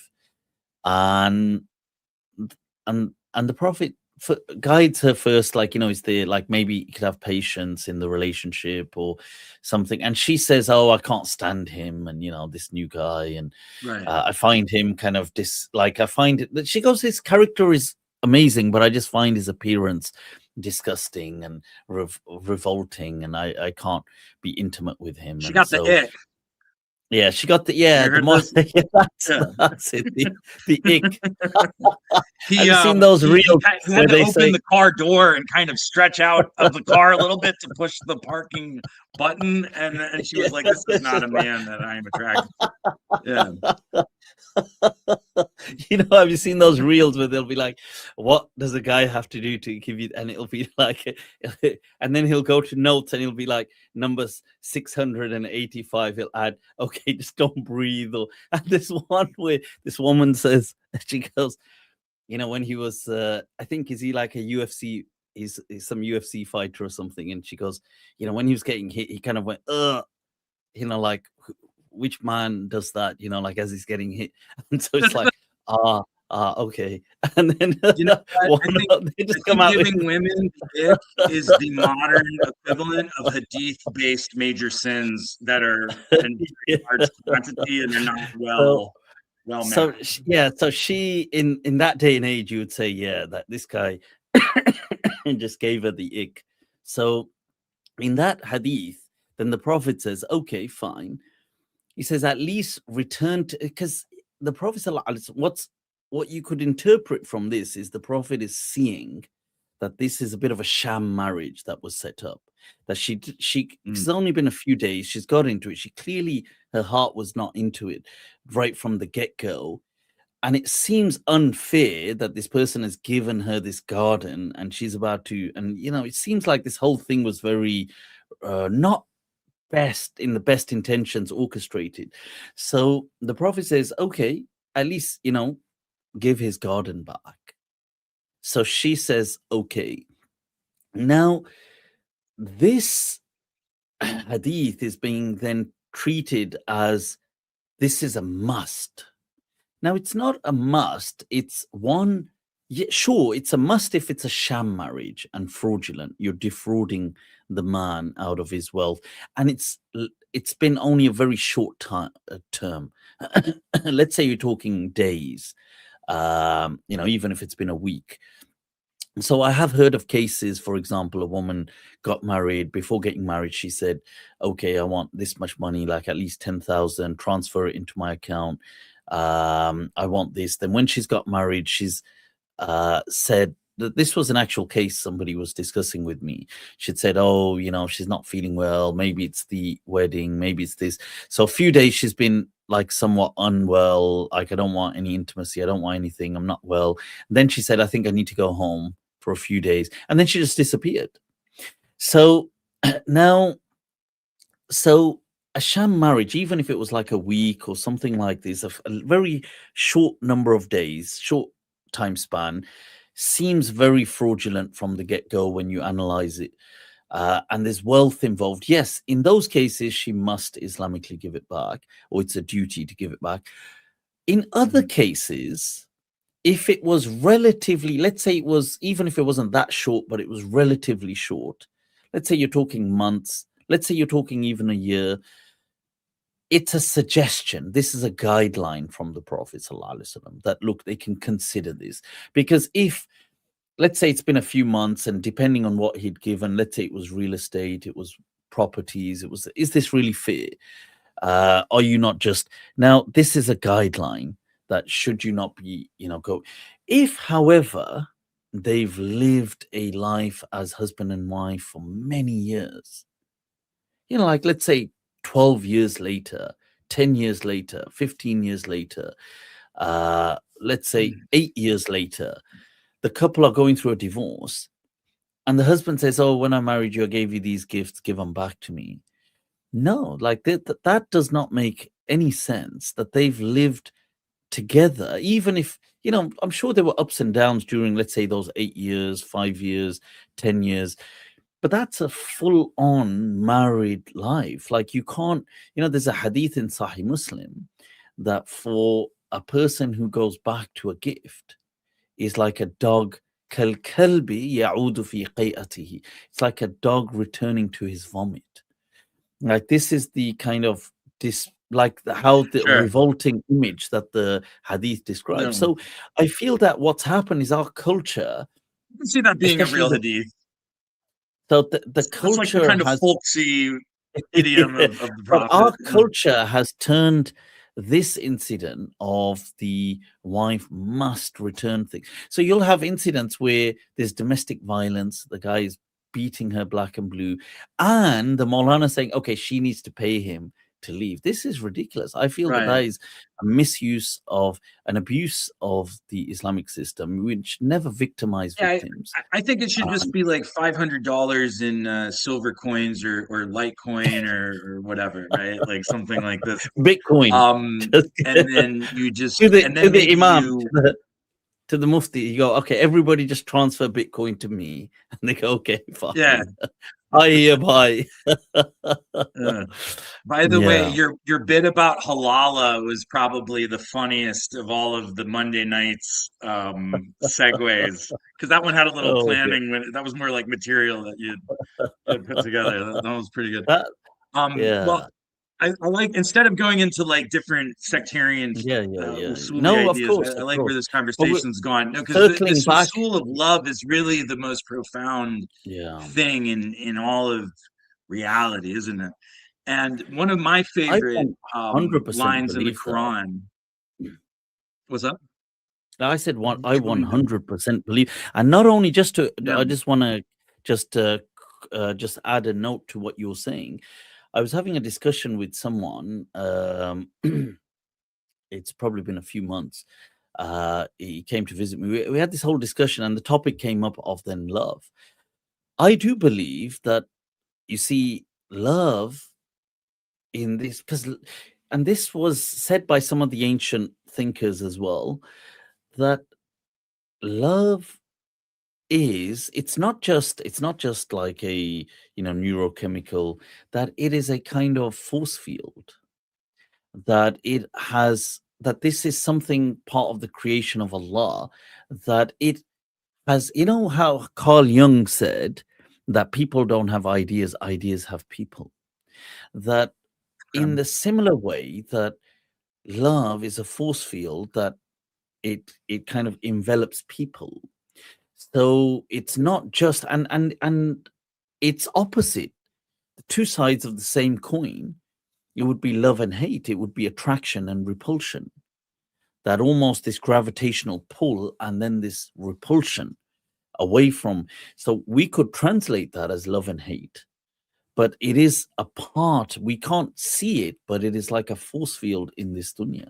But yeah, sorry, carry on with what you were saying. Well, not only in the dunya, I think so. I hold to a Mutazili Akida, and I believe that the attributes are all one, and it's sort of like the curvature of space time with dark energy is this very like subtle. I would curvature. even go. I would even purpose what you're saying there to say that that's not even Mu'tazili. I would actually believe that is really mainstream Islam. It should be that way. That Allah has never named himself as saying this belief of attributes. Allah has only given names of his. He's never said, oh, I have such and such sifat, that you need to believe in these sifat. Now, sure, we could say Allah has, he does these things. Of course he does these things. But the way it's become a core tenet of faith, that we have to say, well, Allah has names and Allah has this thing called sifat. That's never been taught in the Quran. It's never been taught in the Sunnah. It's not been taught in any hadith. It's a discussion that emerges in the time of Imam Ahmad, because they didn't know how to frame the speech of God. So they had to come up with this thing of saying, well, it's an attribute. And then all the other attributes. Yeah, exactly. Yeah. So I think even though people popularize, they had the same dilemma in Christianity, and it was only really strongly resolved by Thomas Aquinas reading Ibn Sina, who was a post-Falsafa, post-Mutazili kind of guy. And then in the Summa Theologica, he's like, these are descriptions. This is to help us kind of understand the big picture. They're not like individual. This isn't, an RPG where God has like a stat sheet that are actually distinct stats, right? So, so the Rahma and the justice and the Hikmah and the love. Circling back with the whole love thing, because that's actually where this conversation actually began as well. Yeah. One of my favorite lines in the Quran is that that among our signs is that we have created for you mates and placed between you understanding and compassion, as signs for those who contemplate. And that word there is the word for love. They translate it as compassion. That is mawadda. Oh, really? So that ties in beautifully, full circle, to where we started, that this is the name of Allah, al-Wadud, that he uses that as his name. So what you experience, like a marriage is like a tarika for everyday people who aren't going to go off and do malid, staying up, drinking coffee and doing zikr. They don't have time for that. They got, they were young, they like this girl. Now they're like, okay, I don't know, we don't really like each other all that much, but we have somebody had asked on there, what is the way to, somebody had asked earlier, what is the way for all these young people? They were saying, well, they seem to be struggling in divorce later. No, no, I think they're saying, well, how do they even find them? I think I just say just get married. If you're 20 or whatever, just get married, man, and just don't worry about it. Like, you'll get divorced probably. Yeah. Well, at least if you're halal female, intimacy. well, there's Aleph right there, people. If you're female, Aleph is right there. He's just looking for ba. Aleph ba. My whole dating pool is divorced women these days. So. Yeah. Is that where it's happening? It's pretty much divorced women, but yeah. But the point is people that we're missing out here. We're in the wrong circles. The point though is that the point of the marriage is great. It protects you from haram. You can enjoy it. You have fun. Then the children are very expensive and drive you crazy, but then they're kind of great. Bipolar. All these things. You know, maybe you have a spouse with mental illness or a physical illness that's extra challenging. But Yeah, the of point is course. not actually to have a good time. That's Oh just no, part of the God balance of forbid. getting through life, is that you need to God have a good forbid. time some percentage You of could the time. have fun. It's an So much fun. opportunity to get hasana and to grow in Good. hikmah by having to solve problems. And maybe For you a don't moment, I solve them, thought but you can then Hasana solve them was a. with a, you I can thought fail with a Hasana was a clock. woman for a moment when he said it's all really just to get Hasana. I thought, okay, and who is Hasana? Hasana is a. That's true. That is a Yeah, name sometimes. Yeah. yeah. But carry on. Yeah. So, and the same thing with children. I think this is in a hadith, maybe, that every time you put food in your child's mouth, that's ajr for you, right? So, and it seems like, well, of course I'm doing. I'm not going to let my kids starve. But like it's the same with fard. You get reward for fard. It's you know, it doesn't have to be nafil. Oh yeah. So I think with this perspective, you can go into it and just kind of fail fast if you're going to fail, and try to do it in a razzmatazz, tip Oh, my the hat to you, Riz. milady, kind of way, you know, like. People, Aleph the Rizla in the uh, flesh. I yeah, so see. I've been going on So a while. I'd love to chat another time. The website with it's the books is called it's the .com, whoarethequranists.com. okay. Just Wow. all the See, words. no, I've appreciated this conversation. It's been amazing, actually. It's been a whole roller coaster, but it's been connected. I didn't And expect it to go so personal. no, Yeah. I'm glad you did. I'm glad you did. You know, this was Yeah. one of those No, it's better that conversations way. I would have loved to have. If it was off air, we would have had to take out a cigar and just Yeah, just or have one of something. those conversations. Yeah, but wow. So I do feel that that there's a lot of people who have, Yeah. you know, the reason I think this conversation had so much soul in it is because these are things and issues that are that are so real for so many people. You know, this thing of emotions, this thing of love, this thing of family, this thing of it not working out, even this thing of mental health, this thing of problems, you know, escalating, like you mentioned, you know, the struggles that you mentioned, yourself, you know, being made homeless, being almost, but due to Alhamdulillah. you know, but the challenges and people almost doing it to one another. You know, it's not just circumstances, it's almost that human dynamic that we're on this journey in this dunya, and so much is happening, and so much is happening by sometimes people, and maybe people as well.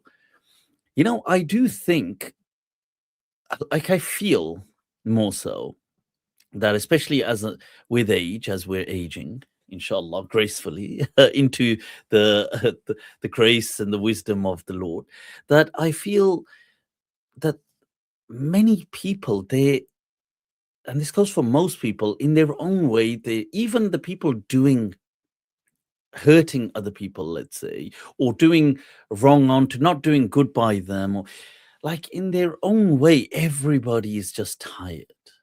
You know, they're just um like they have become a version of themselves that they don't necessarily want to be. And I feel it's just, you know, and this then ties into that discussion we were saying about with Allah and love, that why he's introduced himself as al-Wadud, the one who loves, but with the love, he shows that love must have a manifestation.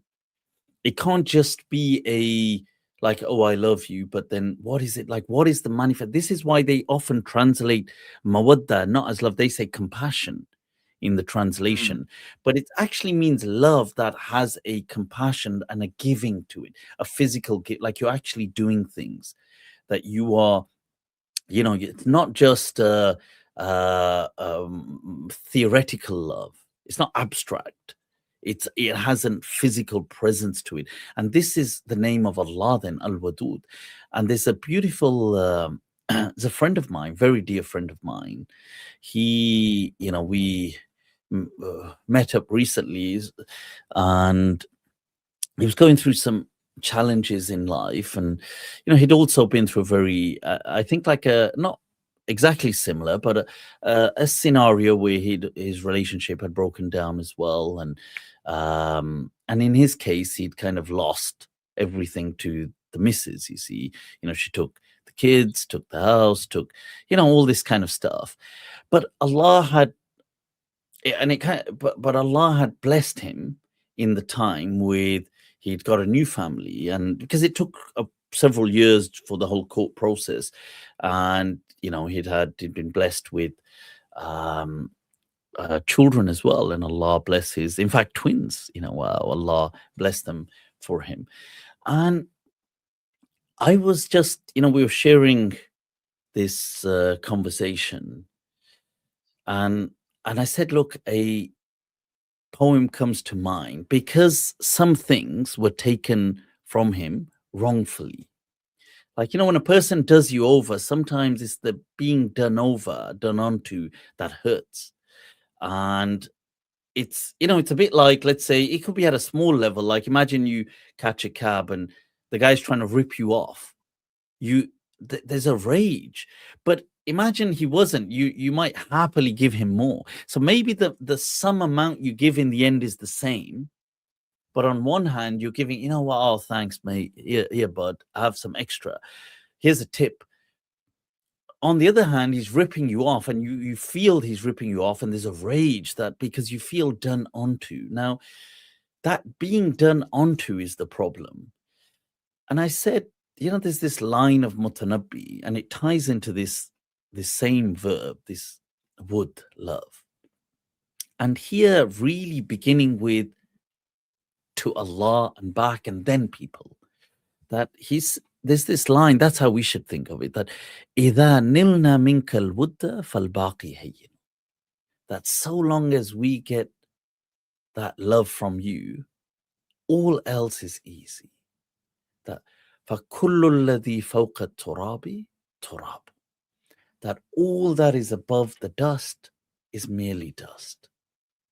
Everything we see in this dunya, buildings, things, assets, it's really everything above dust is ultimately dust. That's all it will turn into one day. So what transcends that is that love. So, and it begins with the divine love, and then with people, because we mirror that then, with each other as the the name of Allah. But wow, it's been really that's the theophany amazing. of the theophany of discovering the other.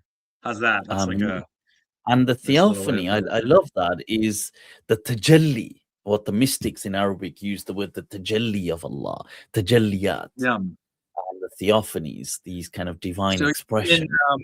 Having a tough relationship, and then you're like, but you're like, what if I steer this, we could de-escalate, and then we can reconcile. This is also a tajalli, even though it seems like it's quite a fitna, but that's I wonder if it's also Arabi's take on hell, right? And then by implication, heaven would also be just a different path to the same realization, what the cooling of the fire is about, right? And you just, because you were a nice person, you can do it by just having tons of orgies and getting drunk in Jannah, whatever, right? Like, and where are these places? I think it's level 1 of Jannah is you get the snack bar and the river of wine, and snack and then you go up. Then you get into the higher levels where it's more because you're over that, right? So now, because that's like it's boring after 1,000 years, right? So then you move into the higher. There was this meme where some people, British humor, they were saying they had, some people were circulating. This was a while back where you had these protests, and some there was tensions a couple of years back in the UK, and some people, they were going like they were at this place, like Allahu Akbar, Allahu Akbar, Allahu Akbar. So some person said, I understand all this is going on, but why are they all saying Alan Snack Bar? Why do people keep saying Alan Snack Bar? Yeah. So But you know, the memification of like inshallah, this is caught on this, and also, you know, what's happened with Iran and the whole Shia Catholic meme. I don't know if you've heard this, that it's like the Shia Catholic alliance. Maybe you're what? not on No, I've that not part of heard. the internet. I've not heard. Um, No, but I don't think I am in I that do party. feel that all of this struggle that's been going on with Gaza and now with Yeah, Iran may Allah is grant them also. normalizing the idea that maybe these people aren't terrorists, they're guilty of excesses and they're guilty of war crimes, but that they're ultimately on the side of they're ultimately Yeah. more just than the you know, the establishment. No, I feel that I it is love to see it. I don't feel that it is undeniable that now the facade, the hypocritical facade that some of the West had, the kind of haughty hubris has been exposed with beginning with Gaza, then Epstein files, then this Iran war, that Israel has been exposed for what it is in front of the world. It's kind of tyranny. It's actually genocidal and maniacal outlook has been so laid bare that the world now sees it, and those who are still pretending not to see it is such an act. So I think, you know, as there's a verse in the Quran that وَامْتَازُوا الْيَوْمَ أَيُّهَا الْمُجْرِمُونَ, it's in Surah Yasin, that and set aside, draw aside today, O you perpetrators, wamta, that you become separated from the crowd. Wamtazul yawma ayyuhal mujrimun, that you will become distinctly clear today and separated from the crowd, O you who truly are the perpetrators. And so, and I feel we as people, we unfortunately are too powerless. We couldn't have done it. Allah did it. Allahu Akbar. And He's revealing, and He continues to reveal. And, you know, may Allah protect all of those victims in Gaza and worldwide. And, you know, all of these victims are victims of the genocidal campaigns, the bombardment in Iran, and even just the exploitation of the Epstein kind of class as well. Wherever these victims, whoever they may have been, may Allah protect them. May Allah, And you know, make inshallah, His the unification of the ummah and a resonant yeah. moral And I clarity feel that what comes out of it. Iran has done, honestly, it is just wow. Iran has truly stood a hero in this, you know, in the face of all of this tyranny. And you know, may Allah protect and bless Iran and all, you know, countries that are trying to rise against this kind of fascistic, genocidal, you know, mania. And it's good to see some, like, it's amazing how the Spanish um, is it prime minister or president, but Pedro Sanchez, how he's risen as this amazing leader in all of this, and some other countries now following suit, and some still in denial. But Yeah, Khair, Keir it is Starmer's definitely like interesting halfway there, times. isn't he? Say that again. Keir Starmer is kind of depends on the day. Some days Oh no, he's I on. think Keir Starmer's compromised, man. Honestly, he's massively Yeah. compromised. No, he's How compromised. is nobody speaking? You know, Keir Starmer. Right now, there's a case going on in court where you've got three Ukrainian rent boys being charged for arson attacks, for petrol bombing Keir Starmer's private lodgings and his vehicles. And no mainstream media is covering this. This would be an act of terrorism if it's anywhere else, but it's not, because they are obviously they're sexual rent boys who like, well, what are they doing? Like, how do they? Does anybody? Nobody knows. Okay, Keir Starmer's private He owes them apartments. money, maybe. Huh? Exactly, it's because he's been taking them there. Well, I mean, this is what I'm curious. What else has it been? I want to know. Everybody wants to know. I am certain these people are compromised. And this is maybe not as compromised as other people, but they're definitely compromised along the line. I do hope that in the UK, the Greens, inshallah, kind of have a sweeping victory. But yeah, let's get Butch Ware for president in 2028, huh? For the U.S. as well. Let's get a bunch of green Muslim leftists in power. I mean, people are gonna love that. I mean, you know what it is. There's this discussion today. I saw this clip of some what seemed like just to be racist, Islamophobic rhetoric by I've forgotten the politician, this lady. They always get like a brown face to do it, by the way. So she's saying, oh, will they condemn the Muslim vote? The Muslim vote is being lobbied to kind of, you know, create success for certain parties, and that's a democratic right. It's like, what the hell? All of a sudden, when it becomes Muslim, it's like, oh, the Muslim vote is now this source of divisive.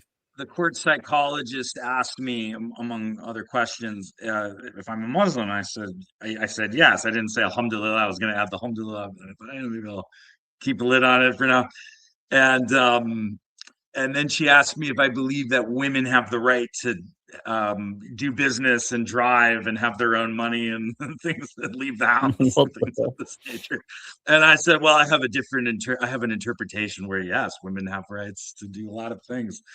I was going to tell her the hadith about the woman who was selling door to door that I heard from you, and then the guy like made out with her. It was a bit of a drama, as evidence that women were independent business vendors, at least in the Medina day. And you know, just on that side note, we'll. Oh, by the way, I think that lady that I was saying is Layla Cunningham. Somebody just said, but yeah, circling back to this, just a quick point, and we'll kind of wrap up as well.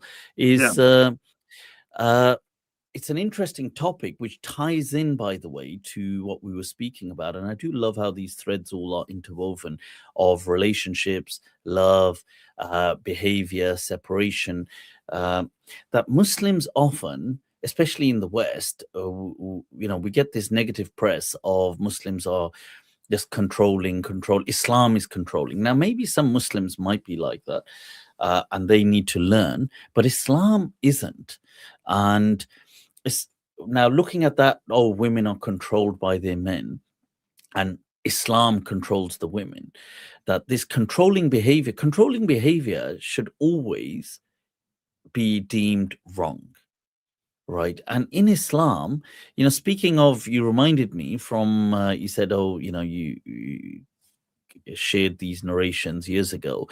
There was a narration that is very popular in many of the books, that you had it's used for fiqh rulings, that this person, he's complaining to the Prophet that his wife is always, that she's not only very flirtatious, but she's allowing that men that are trying it on with her, she's kind of enabling. What would you say, like an enabler, or she kind of allows it, goes along with it. So the Arabic, he says to the Prophet that la taruddu yada lamis, that when you know, like some men that are on it with her, like if they try to touch her, she doesn't remove their hands or anything. That's the wording in Arabic. So so the Prophet sallallahu alaihi wasallam says, okay, he says, well, divorce her, talliqha.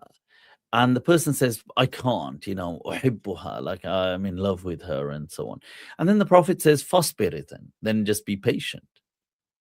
But it's an interesting, very fascinating response to the whole culture. From a sticky point of view, that disproves all of this Dayouth. Oh, you're a Dayouth. You let your wife have her face on the thing. And so, and also this, because they were touching her.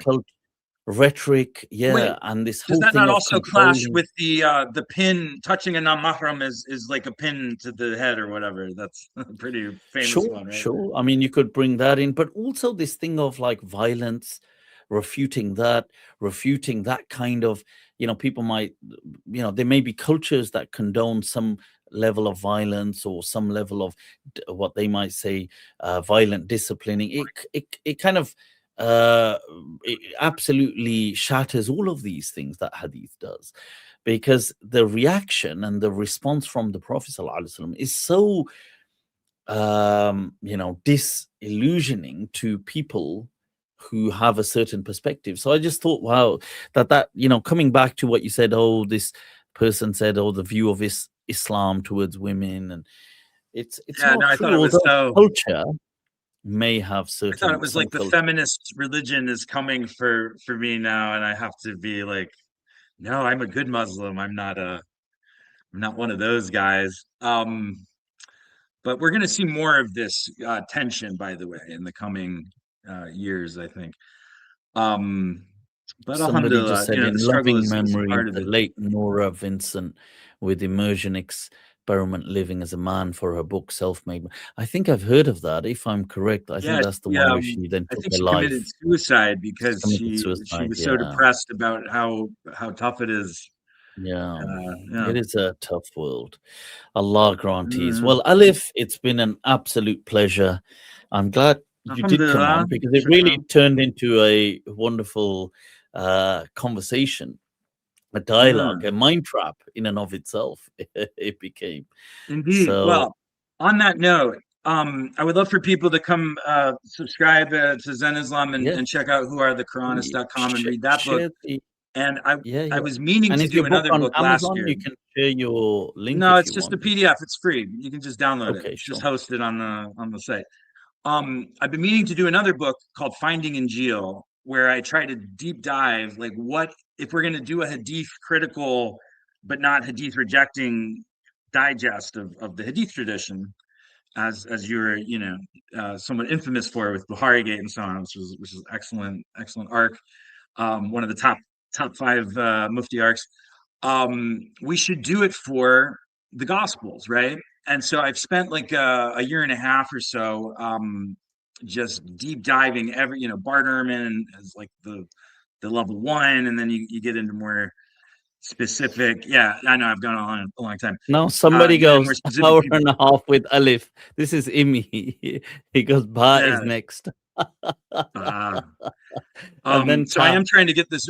Ta. I want to get this. I feel like today I did a video and I kind of rebooted the channel and I jumped on here. I want to do more of this stuff for Allah. That's just not going to make me money or anything, and probably won't even get huge reach, but it's there and it's got some reach. Oh, just keep your So I am journey going to write going. this book, inshallah. And I'd Allah love to talk give with you you about it strength, when man. I You know what? when I Yeah, finish reach it. out to me on drop me a message on Insta, and we'll Mhm. connect, inshallah. Stay connected, but stay strong, inshallah. Allah grant you ease, grant ease to all others. And it's been a beautiful conversation. So thank you once again, Lovely, mate. Aleph. And if I ever visit, right. what is it? Is it we're Chile? Then we will have to. Chile, yeah. I'll have to definitely have a Chilean cigar. Yeah, that's right. Right. So till then, take very good care of yourself. All We'll right. speak soon, man. Assalamu alaikum. People, that was an absolute pleasure with Aleph from Latin America joining us with a wonderful weave of conversations and dialogues.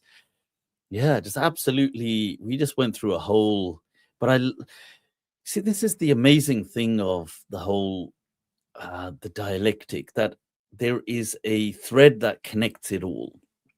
So it's all connected. All right. So that was with Aleph, and next it's Ba. Eventually we'll get to the more glottal Ain, Ghain.